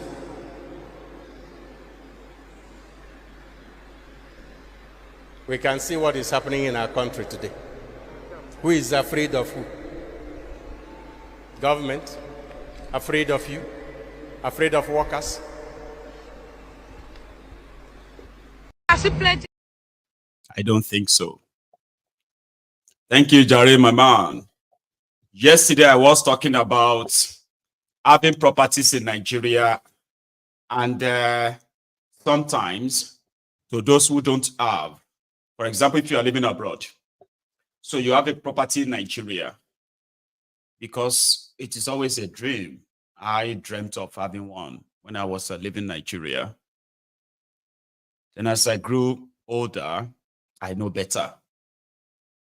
And then I said something about, to those who have already have those properties, I spoke to them. I said, there are so many of them today that they don't regret having properties in Nigeria. But if you ask them now, if they have the same opportunity, would they have spent that much back then in building what they built in Nigeria. A lot of them will tell you, no, I would have done it more moderately. I wouldn't have spent that much.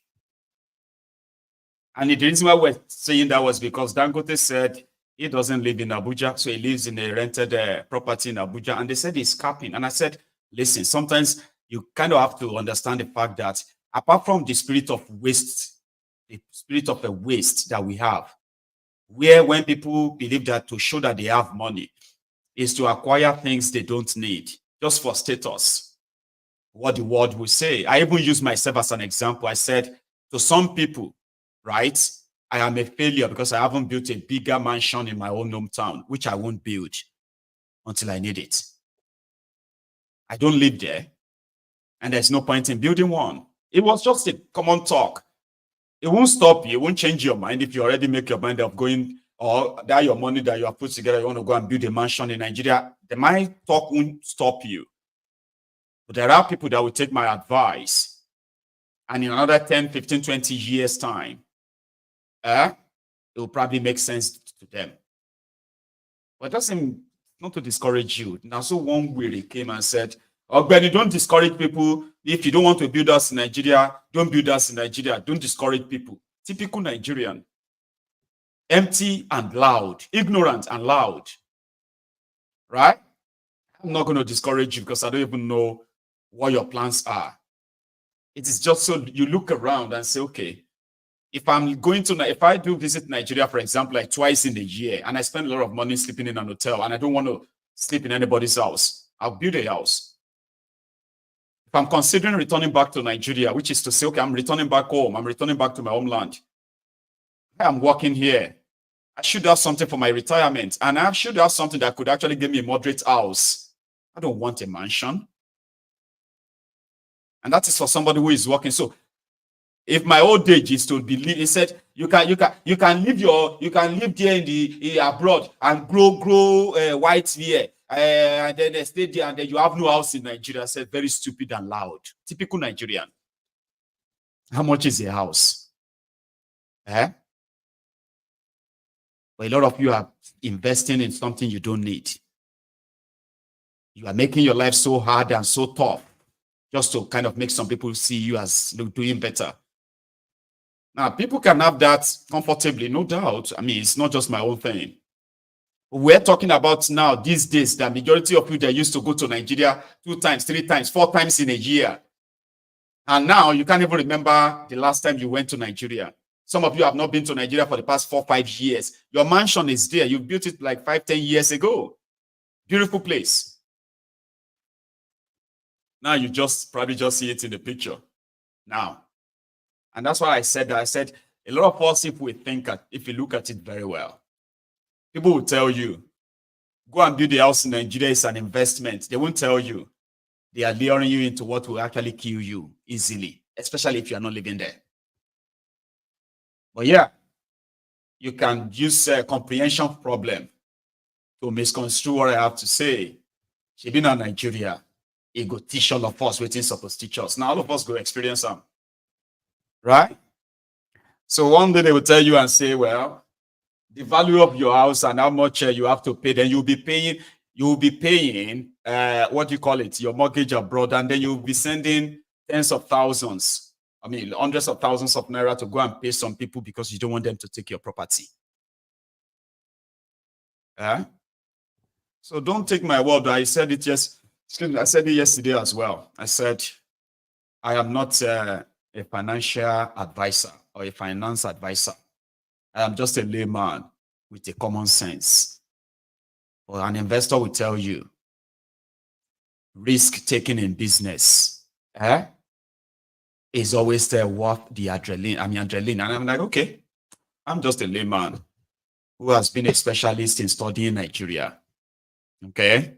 So if there's something that is going to actually, one of the things you're going to regret is to follow the tide or to follow the push coming from those there, asking you to bring your sweat that will never probably be useful to you when you are old enough that you want to actually use them. I don't wish you bad, though. I'm just offering an opinion. So there are those who have projects going on in Nigeria right now. A lot of money has been expended on that. As your inflation is skyrocketing, some of them are kind of taking different loans, taking extra jobs so that they can pay up some loans and all that to go and spend in a place that they will probably will not visit in another God knows how many years. As it gets worse, a lot of you are going to find means of living. A lot of us are going to extend our return. Just remember that. I mean, take a look at this. A lady has this to say about Congo. And because we are reading about Congo and Africa generally in this our white malice, I said I would share this message with all of us, raising an awareness on the killings in Congo. Hello, my name is Gloria and I'm from the Republic Democratic of Congo. I'm a Congolese patriot and I stand with my country in good and bad times. And I'm here to tell you about what's happening in Congo. Because I know most of you does not know what's happening because the media is being censored when we talk about Congo. I was born in Congo and raised in Congo. And I was born in a genocide and I was raised in it and it's still active till now. Women are raped, kids are raped, men are killed, and children are working in the mining industries without any payments, with no human rights, and with no food. We've had enough, and we are asking for freedom now. We are asking for peace. Lumumba did not die for nothing. We want to be independent. We've received independence, but we are not independent. We are not free. Women are killed. I've lost family members. I've lost cousins. I've lost friends. I've lost many people, and let's not even count them. 12 million people have died in these genocides and more to count. Many have been kidnapped. Many are just lost. We don't even know where they are. And what kind of life is this? We are please asking you to share and talk about what's happening in Congo. We have to unite, because if it's only the Congolese people talking about what's happening in Congo, there is nothing that will happen to help the Congo. So we are asking you, the international people, we are asking everybody to talk about what's happening in Congo. Put yourself in our shoes and think about it. We did not choose to be born in that country. But anyways, we're still happy to be in that country, but we need to be free. We need to have peace. Women should be living in security. Children should have their parents, just like parents should have their children. They should live in peace, have a good place to stay, and not be even scared of anything. So please, we are asking you to share the information, put yourself in our shoes, and talk about what's happening there. We will really be thankful. Thank you. That's all right, darling.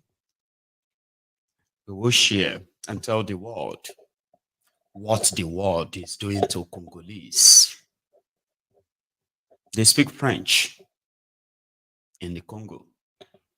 She had to put a lot of work into that to see that those non-French speaking Africans possibly lay their hands on this. And that's how I got it. We are already reading how these children who are now born into the crisis of the Congo, how it all began. The white malice. Details here, including how Patrice Lumumba was killed. They didn't beg to be born as Congolese, but they are proud to be Congolese. They have independence, but they are not independent. As for those who are independent in Nigeria as well, you remember that minister that was asked the question of using 1.5 million naira to fuel a car from Abuja to Anambra, and she said that's not a big deal. The one that they said 1.5 billion naira that was released as an approved payment to contractors in a ministry. The money got diverted. The contractors were not paid. They are in debt and in crisis too. She said, well, we don't have the money. Now, the woman just went on the channel's television to tell all of us that Thiefnubu and his government is going to receive a 500 million naira loan for women empowerment in Nigeria. $500 million. $500 million for women empowerment. Do you know what is called women empowerment in Nigeria? They buy them grinding machines. Yeah, they buy them grinding machines. They buy them tricycles. And then the rest of the money, gone. $1 loan advance from the World Bank, and it is for women empowerment. I know that's your project about a Nigeria for Women project, and they're trying to repurpose all of that. So on that particular loan, straight questions, and if you forget any, I'm going to remind you. Has the money been released from the World Bank to Nigeria? No. No, just hold on. I'm going to take a. Okay, it's not been released. What? I didn't get what you said. The money has been activated but not released. Okay, it's been activated. And so... I got a letter that it has been activated but not released yet. Okay, so how soon should we be expecting it?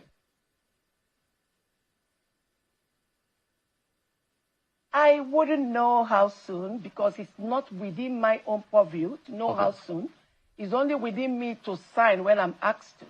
It's from Ministry of Finance. Okay, so I know that it was initially 150 million. Was that initially released, or this is another money altogether? Just help me out here. No, it was initially 100 million. 100 million, yeah. Not 150. 100 million. Was that released as well? Or they just upgraded it? Yes, it was released for the past few years, and I think they've closely exhausted that. But I know that there are conversations about restructuring the entire Ministry of Women Affairs so that it doesn't look like a form of tokenism and charity case to something of more of sustainable, scalable investment. I would like you to speak to that as far as this $500 million that is coming is concerned.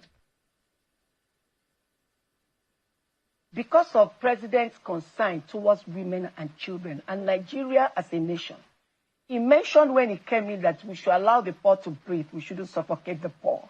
So based on that, he signed a memo to that effect, that the loan can only be released when it is restructured.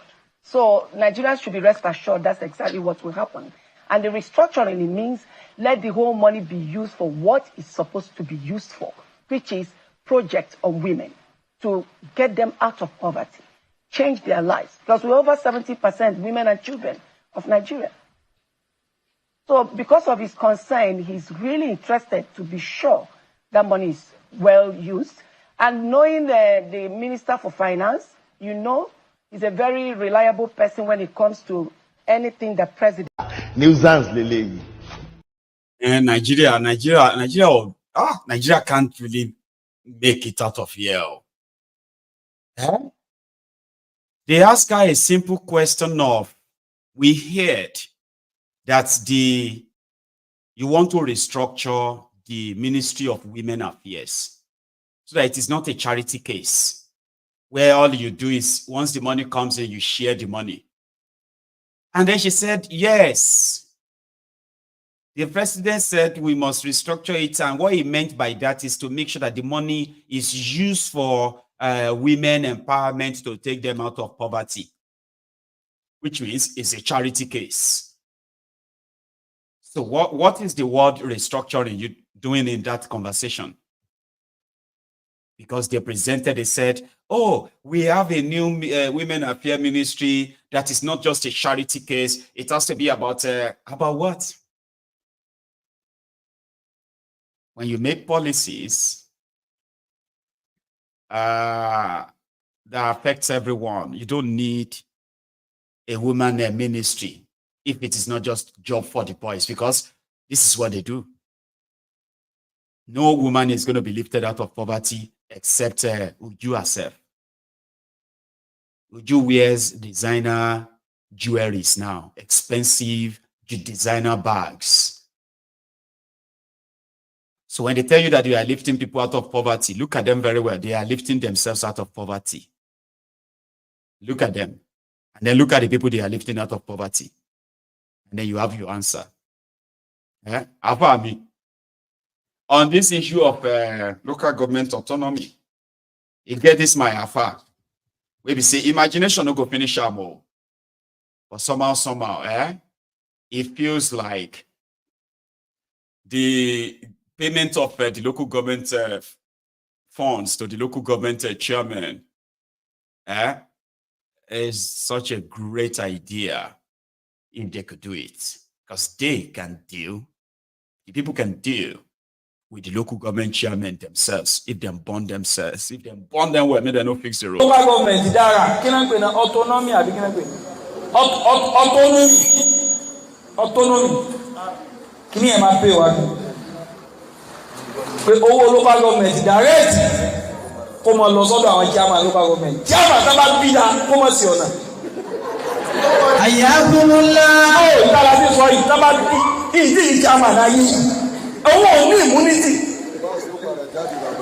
Immunity kankan ò sí lẹ́yìn chairman local government.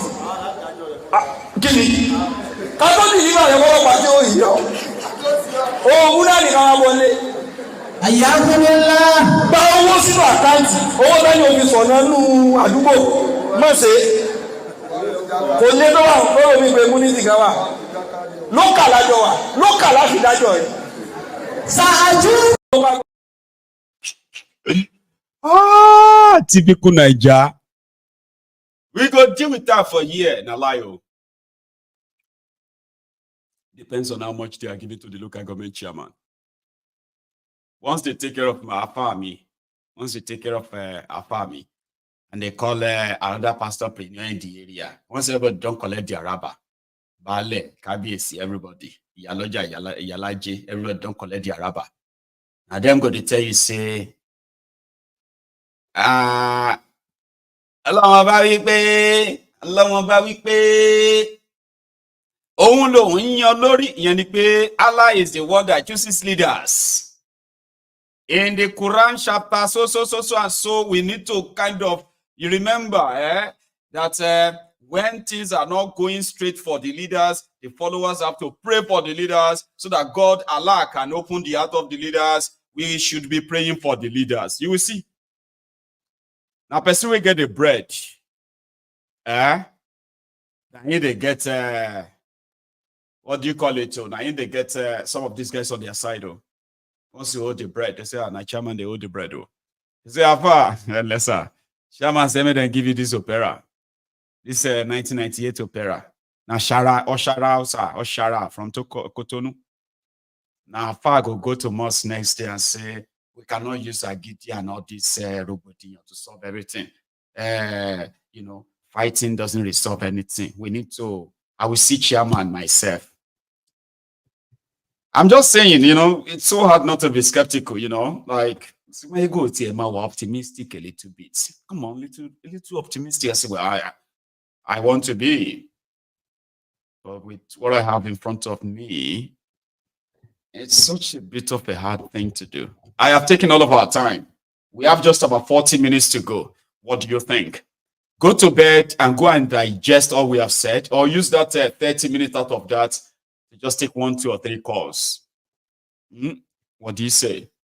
Make it fast, though, so that I will know if I'm taking a quick break and coming back as quick as possible as well. What do you think?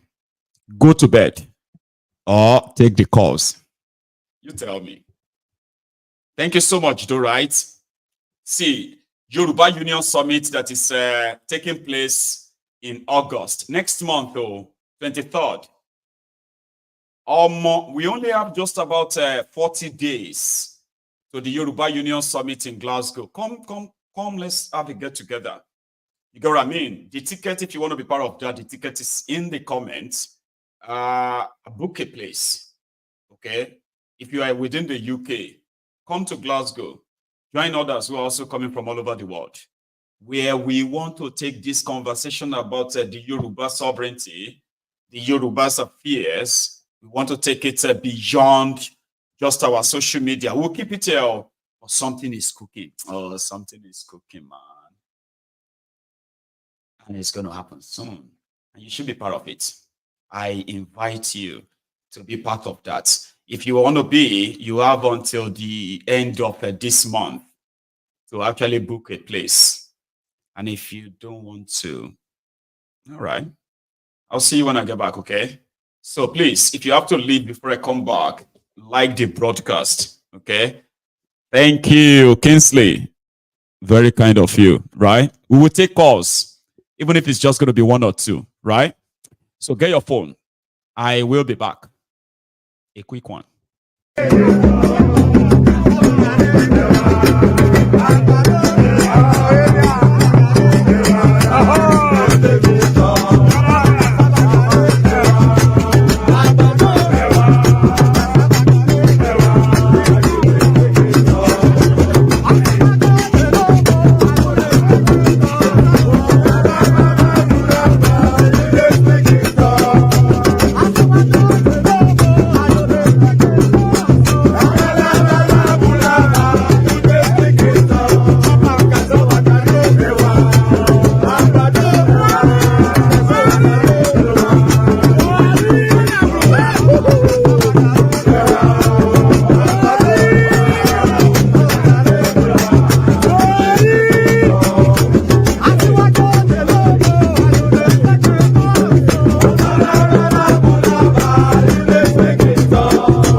Thank you very much. So I'm going to reshare the link. It is the Eventbrite. Now, you know, one thing about this is that if you ever have to change your mind or something comes up that you won't be able to attend the summit, you have until the 15th of August to cancel the tickets and get a refund. Okay? You have until the 15th of August. So for those who haven't really booked theirs, I do encourage you to. The link is right there in the comments, okay? And yeah, if you want to buy me a coffee, let me go get that link. There's a link for that. So the line is opened, and let's see if we can get, if we can take maybe 1 or 2 calls, okay? And then go to bed. It's up to you. If you do want to participate. Remember, if you are watching this on Facebook or YouTube, all you have to do is just click that link. It should be clickable. All right, let me see. It should. So if you click that link, it will take you to a page. And then if you follow it through, if you want to be part of us at that time, please do. You know what we're doing? So we are establishing, give me a second. So we are establishing for the first time a solid foundation where we are going to have a membership verification. And you can join the Yoruba Union as a member. You can join Yoruba Union and be a volunteer. We want to have all our members from all over the world. Okay? So then we want to actually know who is with us. We do not want all Tom, Dick, and Harry. That we eventually, because something is coming, that we eventually probably want to run or make a run with this name, Yoruba Union. Something is cooking, something is coming. Now, when we have all our members, right? So in the union, you have what we call the union constitution. You will be encouraged to read everything, to know everything that you are joining. You will be issued a membership number. You would have your own platform. We are having a community. Sorry, I have a caller waiting for me, but please hang in there for me. So we would have a community. Let me tell you what we're building. So we are building something that not only that you will be able to register as a member of this union, also you'll be able to identify those who are members of the union next or close to you, wherever you are living in the world. Now, you will also be able to build community within the community. All the Yorubas worldwide that will join us, you will find your fellow Yorubas from every part of Yoruba land and form your own Ekiti Union, Ekiti Parapo within the space. We have a platform that is being built as we speak, costing us about £5,000. No joke. We are spending like £5,000 building this platform that will soon be launched. Now you see that platform will require that you are a paying member of this union, and the moment you are that, okay, so you'll be able to actually interact with other members of the union from wherever they are, all over the world. You can be able to build. There's so much we'll be able to do, enough that I can't wait, right? So we have all these sets and will be launched next month. We want to see how this goes, and if we use this method to drive our to process our membership drive, know who is with us and how many, then you should. If you are laughing at us now, you won't be laughing for too long. We are people you should look out for. I advise. Hello there. Hello, Baba. Good evening. Good evening, sir. I'm so sorry I just left you there for all this. So I have to say that, or else I won't be able to. No shaking. Eh? No shaking. No problems. I'm okay. How are you this evening, sir? Yeah, I'm fine. You know, they said in politics that loyalty is absolute, and I think that anybody who follows Maiyegun ought to be loyal also. So for the fact that people can follow me unconditionally, I think it's also a condition that even though it is not demanded, it should be given. You know, when you think that this Maiyegun is worth it, I could be loyal to this. Yeah. Respect. I think Exactly. Respect is earned, and I think anybody who follows you and probably could wait for 5 to 6, 10 minutes, depending on it really shows that the person is very loyal. Exactly. So longer attention span. Say after and moreover. And moreover, not for veterans like us, I make both to at least to ascribe that title of being a veteran to myself today. Anyway, the person speaking is Nana, your neighbor here in Glasgow. Nana, you know, we brother man. Thank you, man. Brother man, thank you so much. You see, let me not digress further. I want to say something about the young man whom you played this video, the Nsima Obong or something. Nsima? I mean, it's not like I'm actually like in the dark on what he's been up to on social media, okay? But this particular video is such in a bad taste that I'm like, is that really worth Exactly. I want to use yourself, Maiyegun, to answer that question. What happened to Nsima? What happened to Nsima is what will happen to anybody who is not consistent with his ideology. That is my take on that. Nsima is not consistent. It's very difficult for anybody to now say, I would trust this guy, Nsima. I would trust him. But it's very easy for anybody who knows Maiyegun to say, I will trust Maiyegun. And why? The reason is because for the past 15 years, I mean 15 years, if you meet anybody who is 100 years old today and you ask him, Oga or Madam, remove 15 years from that 100 and the person will be left with 85 years. So the point I'm trying to make is, if you, Maiyegun, could be consistent for 15 years, What stops somebody like Nsema, who just surfaced about 3 years ago, to all of a sudden, take everybody by surprise by beginning to sing another tune? Tells more about individuals. And I think that should tell more about your person. Talking about consistency and all of that stuff. I never really seen it that way. It could be personal and it could be ideological. You know what Maiyegun is fighting for. And you see, virtually everybody who is on this show, who comes every evening on this platform, these are people who see truth in what you are doing. They are not just here because they don't have any other thing or they don't have alternative platforms to do. But there is this, truth is compelling. Truth is not something you can bargain your way in. No. Truth has a way of finding its own people, its own followers. And it is constant. It's constant. You know what I mean? Go on, Baba. It's constant. Mm-hmm.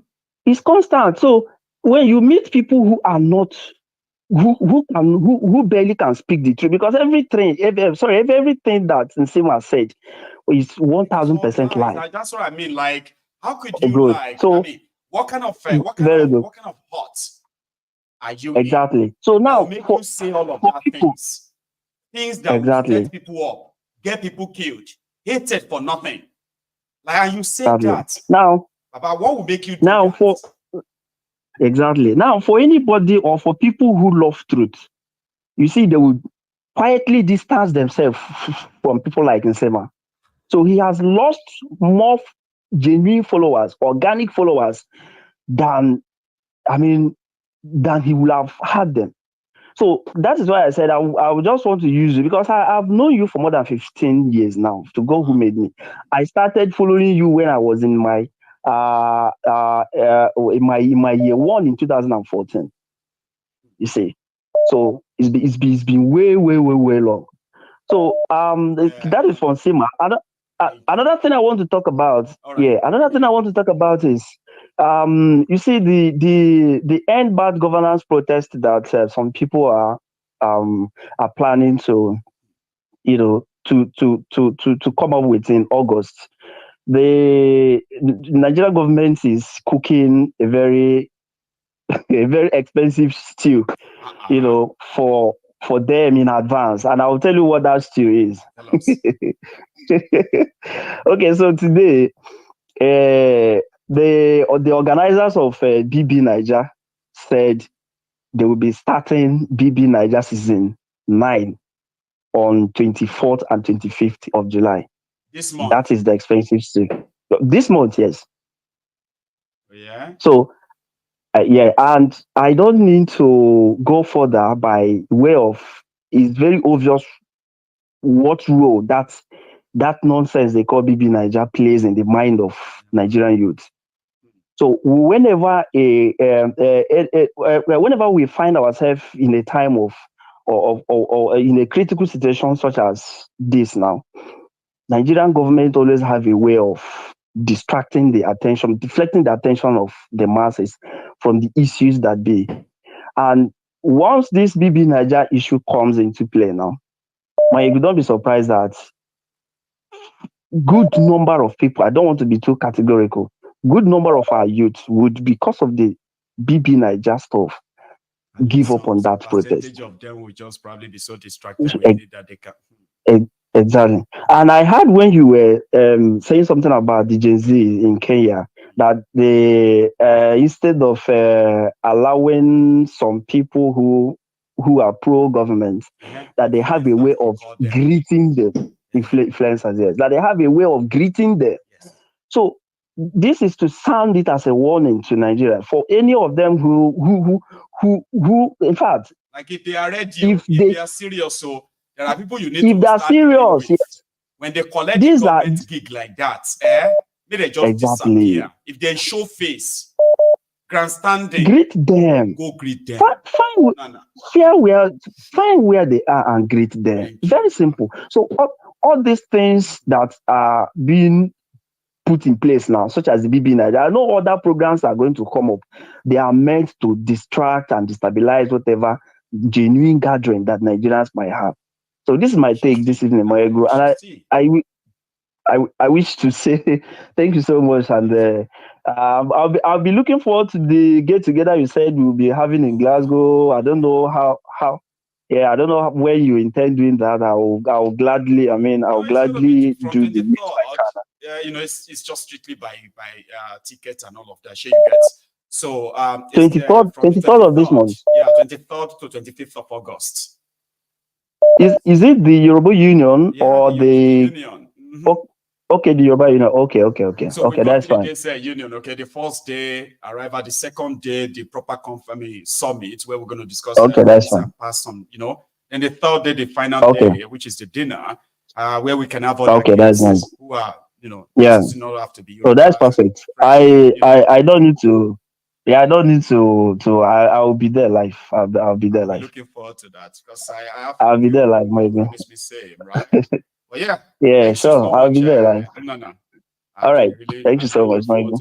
You just promised me live on my program, okay? Definitely. I'll be there live. All right. Have a wonderful evening, Maiyegun. Bye. Now, that's my fellow Glaswegian, and I have a lot of them here in Glasgow. And I'm such a very, very bad, host.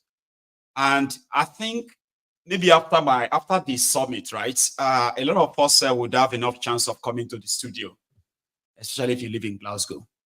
You can book in and come to the studio. You see that my afternoon programs, right? Brunch time with Maiyegun. You could come around and just be in the studio, right? All right. Could come around and spend an hour or two here, but it's going to be basically an appointment, This is our studio, remember? I am just the one that is the caretaker for it. It's JJ Man. How are you, Baba? Yeah, Maiyegun General, Baba. The big masquerade, Baba. How are you today, Prince? Hello, I'm fine. Are you? Well, I'm very well, trying to be. Thanks for asking. Well done. Yes, sir. Now you be our Tucano Mike. Well done. Now you they remind me every evening, and I appreciate you. We'll continue to greet you, Baba. Yes, yeah, man, please go on. Baba, yes, so this Prince Jejeman representing IBOB for life. Live. You see, I'm calling because of Nsima. Yeah, all those things he had to say. Like, remember this guy? This guy, what actually caught my attention was that this guy was on this platform. Remember, he was here. He was one of the panelists that we used in launching the diaspora radio. My platform. Yeah, it was. So I never believed somebody could harbor such hates in his heart, right? I imagine it. Not him. Maiyegun, I am not surprised, and we are not surprised. Yes. So you understand? He said what things than that you've heard before, right? Maiyegun, the thing you need to know is this: there are a lot of moves all around. You understand? Even when the heat of Yoruba nation was on, there are moves among them. Also IPOB. It's not everybody that they call God that is on the side of God. Some are Satan. You understand? But with time, they will be found out. Forget how they yes, forget the kind of cloth they are putting on, or the kind of talk the way they talk. You understand? Nnamdi Kanu told them and say, look, if you serve the zoo, you will come back in shame. During 2023 election, he was campaigning for Tinubu. Are you aware? I saw that, but I just never really seen him say horrible things this way. Now that they're talking about protest in Nigeria and all of that stuff, I didn't. I mean, he lives in the UK. He lives right there in England, right? Yes. I do not expect somebody like that to. I mean, maybe it's just me. I wasn't expecting somebody at this time to be joining anybody who are trying to set the Igbos up for attack when they are not involved in anything. And I was shocked. But that guy is an agent, even from onset. Do you understand? But the thing is that he couldn't blend. The chameleon couldn't blend like into he's repeating all those things that the Abobakus were saying. You can easily hear them from his mouth. I'm like, do you think if they come for the Igbos, they will spare you? Does he think? Did he think that? Did they think that these Yorubas, if they're coming for the Igbos or anybody that looks like you, they will spare him? They won't spare him. They won't spare him. You see, the thing is that if someone once you have taken a bribe and once you've taken bribe, and you cannot even your mother, you will know that this is your mother. If they say sell your mother, give up your brother, you will give up. That is what now he's suffering from. Do you understand? Turum is one of the contractor of Turumbu foreign agents. You know, and how much? Yeah, you see, some people can be bought for even £10. It depends on how. Is he now living in what's that your most expensive place in London now? Where? For where all these kind of people, you know, they are just it's just like a broad tout. They are broad tout. I won't lie to you because I know what that simply means. I know what that means. When somebody sits somewhere and incites people against other people, he is actually meant to be reported. And I'm going to be monitoring him now. I'm going to be watching what he says now. And I'm going to be encouraging a lot of people to listen to what he says. Because when Adeyinka Grandiot got sent to jail, things like this were part of the reasons why he had to. It's rhetoric like this. That are politically sponsored there. The damages are not. See, please, the damages are not limited. It's an incitement. It's a blackmail. You understand? Intentionally inciting people against other ethnic for what? Because what he's saying can lead to people being killed. What are you saying? They can attack. They can. Innocent people. He's saying that the Igbos are planning protests in Nigeria, which is not true. Now you can use that to incite people against any Igbos elsewhere. So when people listen to that and say, "Don't mind him, it's a loss," it's like all of you are not paying attention to why I actually shared that video. I said, listen to the wordings. Listen to what he's saying. It's an incitement that is so dangerous. It should be monitored. Yes. Honestly, police is good that what you are saying is right. You pointed a funny point. thing. It should be. Police should be cited to him. You know, like how could you sit in the UK and you are saying things that are not true? People's businesses have been attacked. People have been physically attacked, all because of this your politics of Nigeria, right? People have been targeted. How could you sit somewhere and say people are planning to destroy Nigeria? Like how? That's not right. Maiyegun, you know that in UK now, that thing he's doing is against the law, the current law, social media law. That so people who listen to me tonight should not see it as I'm just talking about you ignore him. That's not something you ignore. There are consumers of what he's saying. There are those consuming what he's saying. And there are those that worked on them. Definitely, what you are saying is a big point. And that we should pick on that. We are going to pick on it. You know, because that is against the law in the UK. It is. That's why Adeyinka Grandiot went to jail for 4 years. Incitement. The guy is a devil. He's a devil. He's a real devil. Honestly, it's unfortunate. It's quite unfortunate, Papa. But one thing is that you see the one in the jail, the one is in the cell now. The one from Turkey, then. The one from Turkey, the one I was doing trafficking, human trafficking. That one, there's nothing. It's just the way. It's just the way this one is talking. You so arrogantly and so. Just and like so talk like somebody too, so ignorant. Like you need to listen to him. He's so ignorant. Just the same thing, loud. Same way. And if someone tells him that he will be in the cell for good 3 to 4 months, that is jealous. He will swear in his life that he will not. To the extent he was even insulting a general who did not look for his trouble. this man, Dunamis pastor, his senior brother, the guy was calling him his mother's Vagina. There's nothing that didn't come out of his mouth. That guy, you know, very good general. Prince. If you start the zoo, you will come back in shame. It's That a is matter of time, isn't it? all of them. You Thank know? you so much, Prince Jejeman. I have, listen, I have just about 2 more minutes or 3, right? Hang on, no. Oh, hang on. We have about 5 more minutes that we can still use. The line, I'll keep the line open. Okay. So I want people, I'm not asking you to, I mean, a lot of you may be listening, you might be have been listening to him. I mean, you can see anything, you can defend Thiefnubu, you can abuse yourselves. But if you make a video to accuse the Igbos of plotting to destroy Nigeria because they have been destroying Nigeria, because you could make the video, it's actually high time for those of us who live in the UK to pay attention on people like that.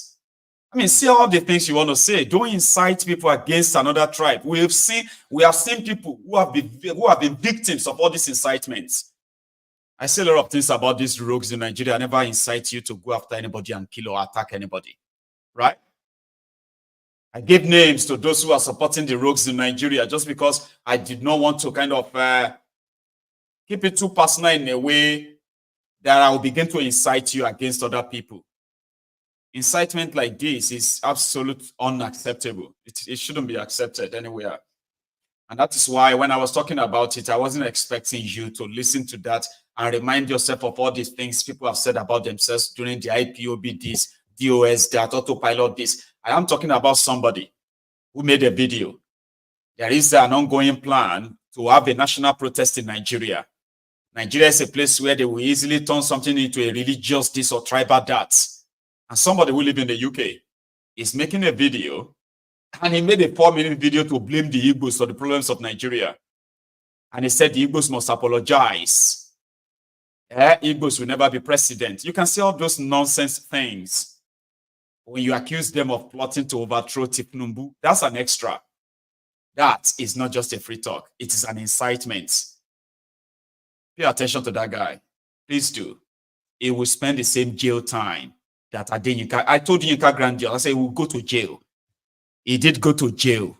And later they wanted to try and use some level of a blackmail or gaslighting to say, are you happy that he went? I am happy that he went to jail. A toxic person, horrible person, just because of his political affiliation to these criminals.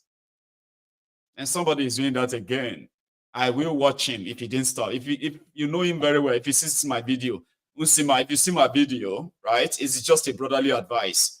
If you don't stop, we will collect all of that and they will put you where you rightly belong. And Thiefnubu won't save you.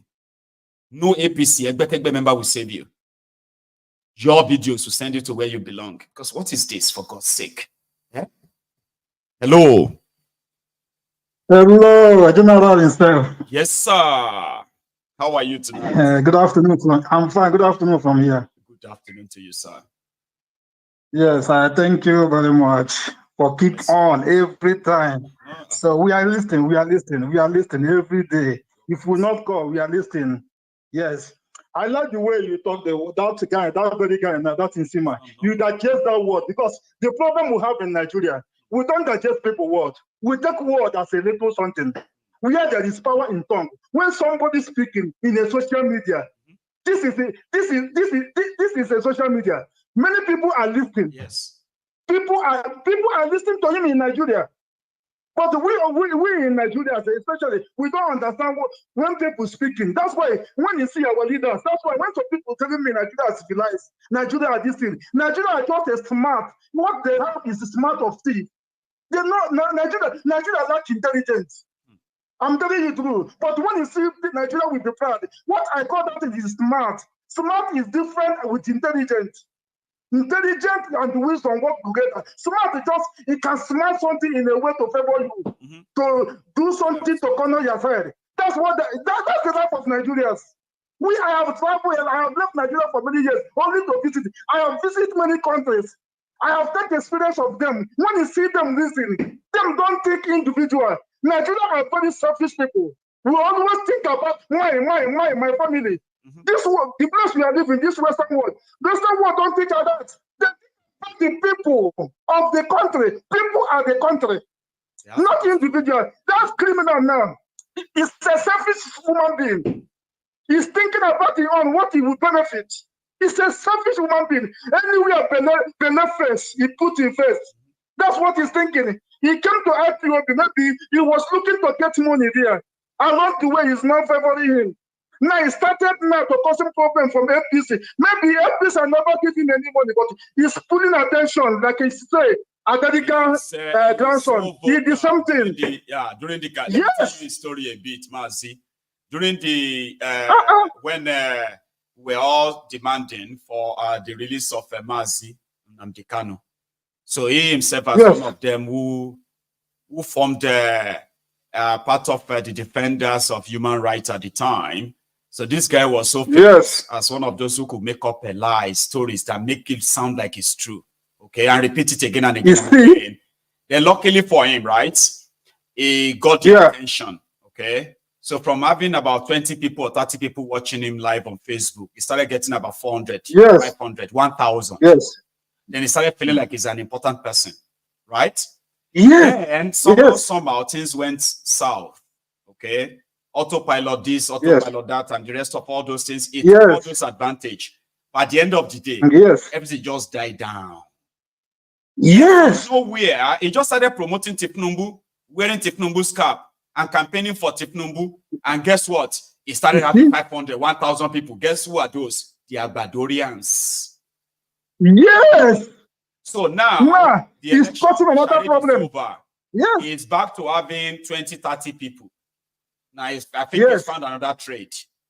Use the ego. Protest now. He want to hide. He has started hijack it.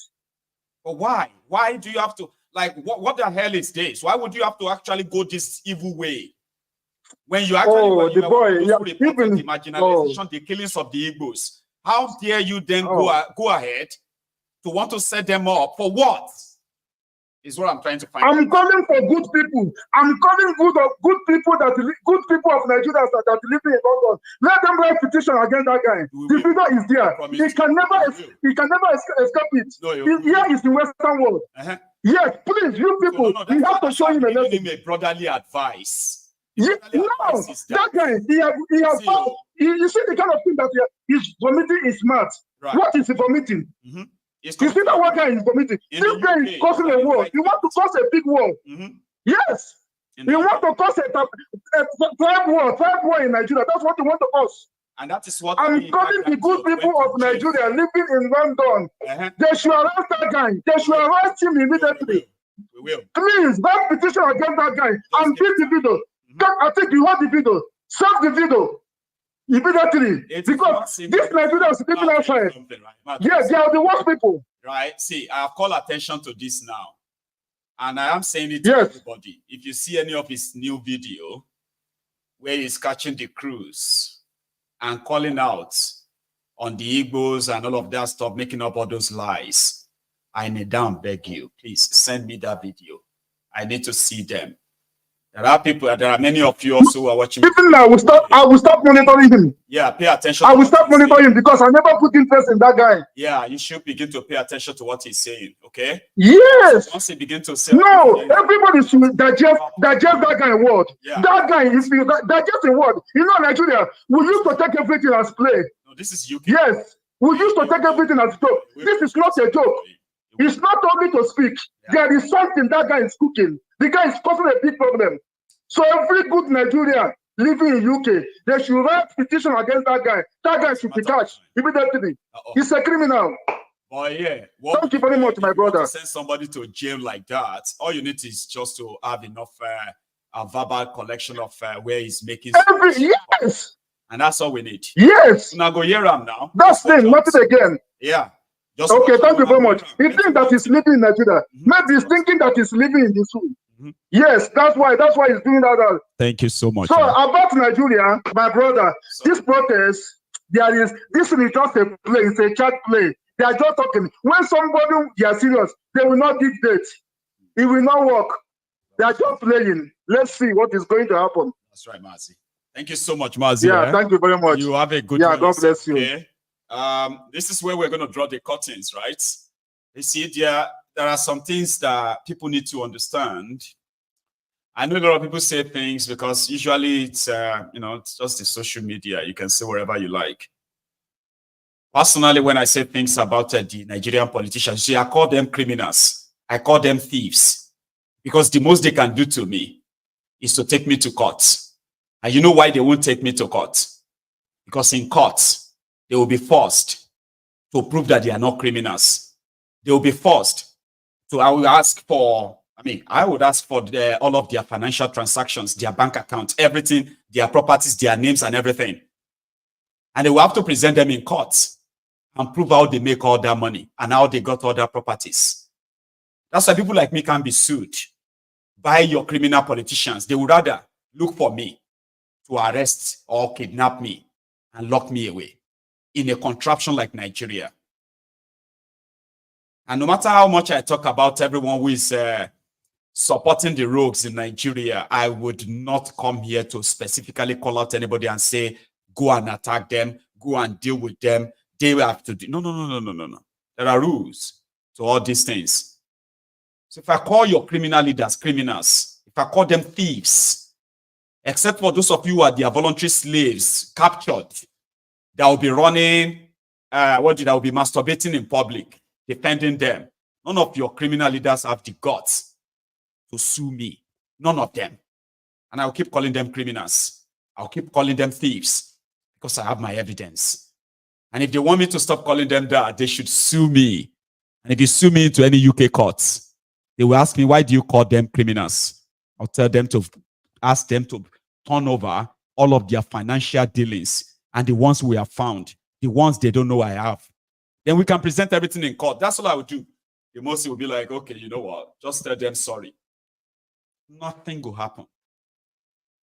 But if I come here to begin to call you to go and kill Fulani, to go and kill Hausa, to go and attack Igbo or attack Yoruba, that is an incitement.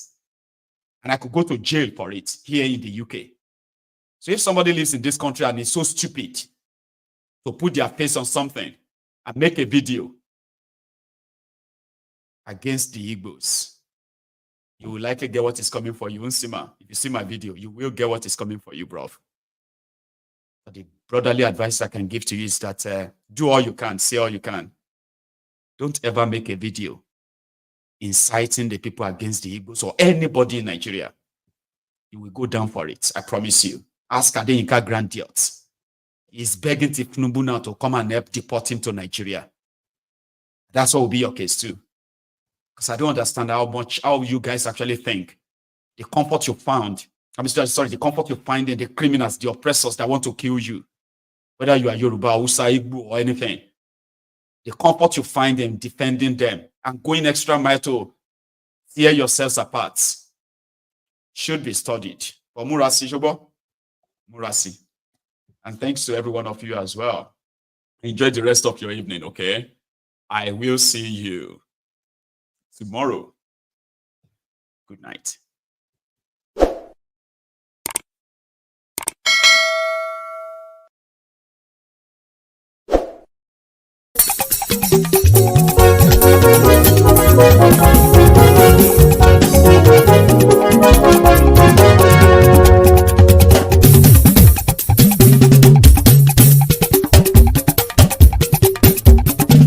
Maiyegun làwa mọ̀ làmọ̀ tó dòdòdò. MaiyegunDiary, Maiyegun number one. Maiyegun làwa mọ̀ làmọ̀ tó dòdòdò. MaiyegunDiary, Maiyegun number one. Maiyegun ti dé o, ọ̀rẹ́ ará ìlú.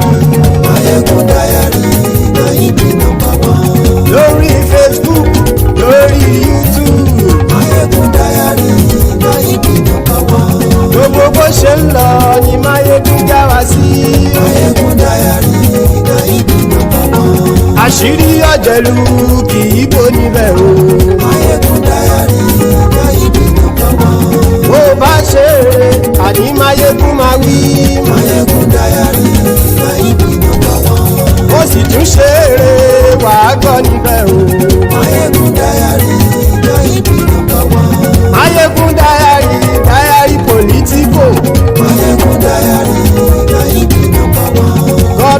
tribalism kò sí lọ́rọ̀ MaiyegunDiary ẹ farabalẹ̀ sẹ́ o kẹgọ́rọ̀ lẹ́nu àní Maiyegun làwa mọ̀ tó dòdòdò MaiyegunDiary na you be number one.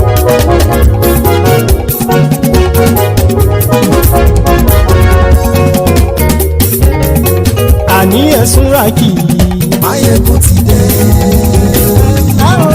Maiyegun ti dé ọ̀jẹ̀lú ẹ̀sùn ràkì Maiyegun ti dé. àní ẹ̀sùn ràkì Maiyegun ti dé. lórí Facebook Maiyegun ti dé. àní ẹ̀sùn ràkì Maiyegun ti dé. lórí YouTube Maiyegun ti dé. àní ẹ̀sùn ràkì Maiyegun ti dé. wọ́n bàbá gbé wúrẹ́ Maiyegun máa wí.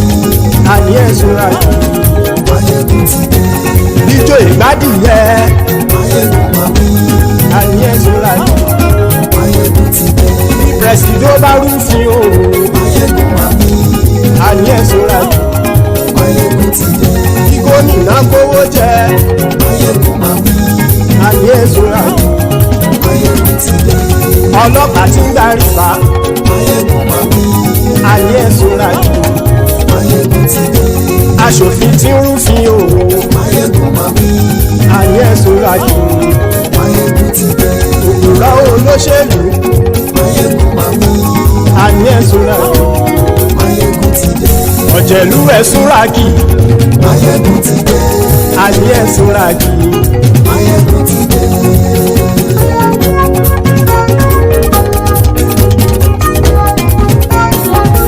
Maiyegun ti dé gbogbo ọ̀jẹ̀lú ẹ̀sùn ràkì Maiyegun ti dé gbogbo ọ̀jẹ̀lú ẹ̀sùn ràkì ṣùgbọ́n ní bá ti ṣe èyí tó yẹ kí wọ́n ṣe ọmọ bá dèrò ní fi wọ́n níran o.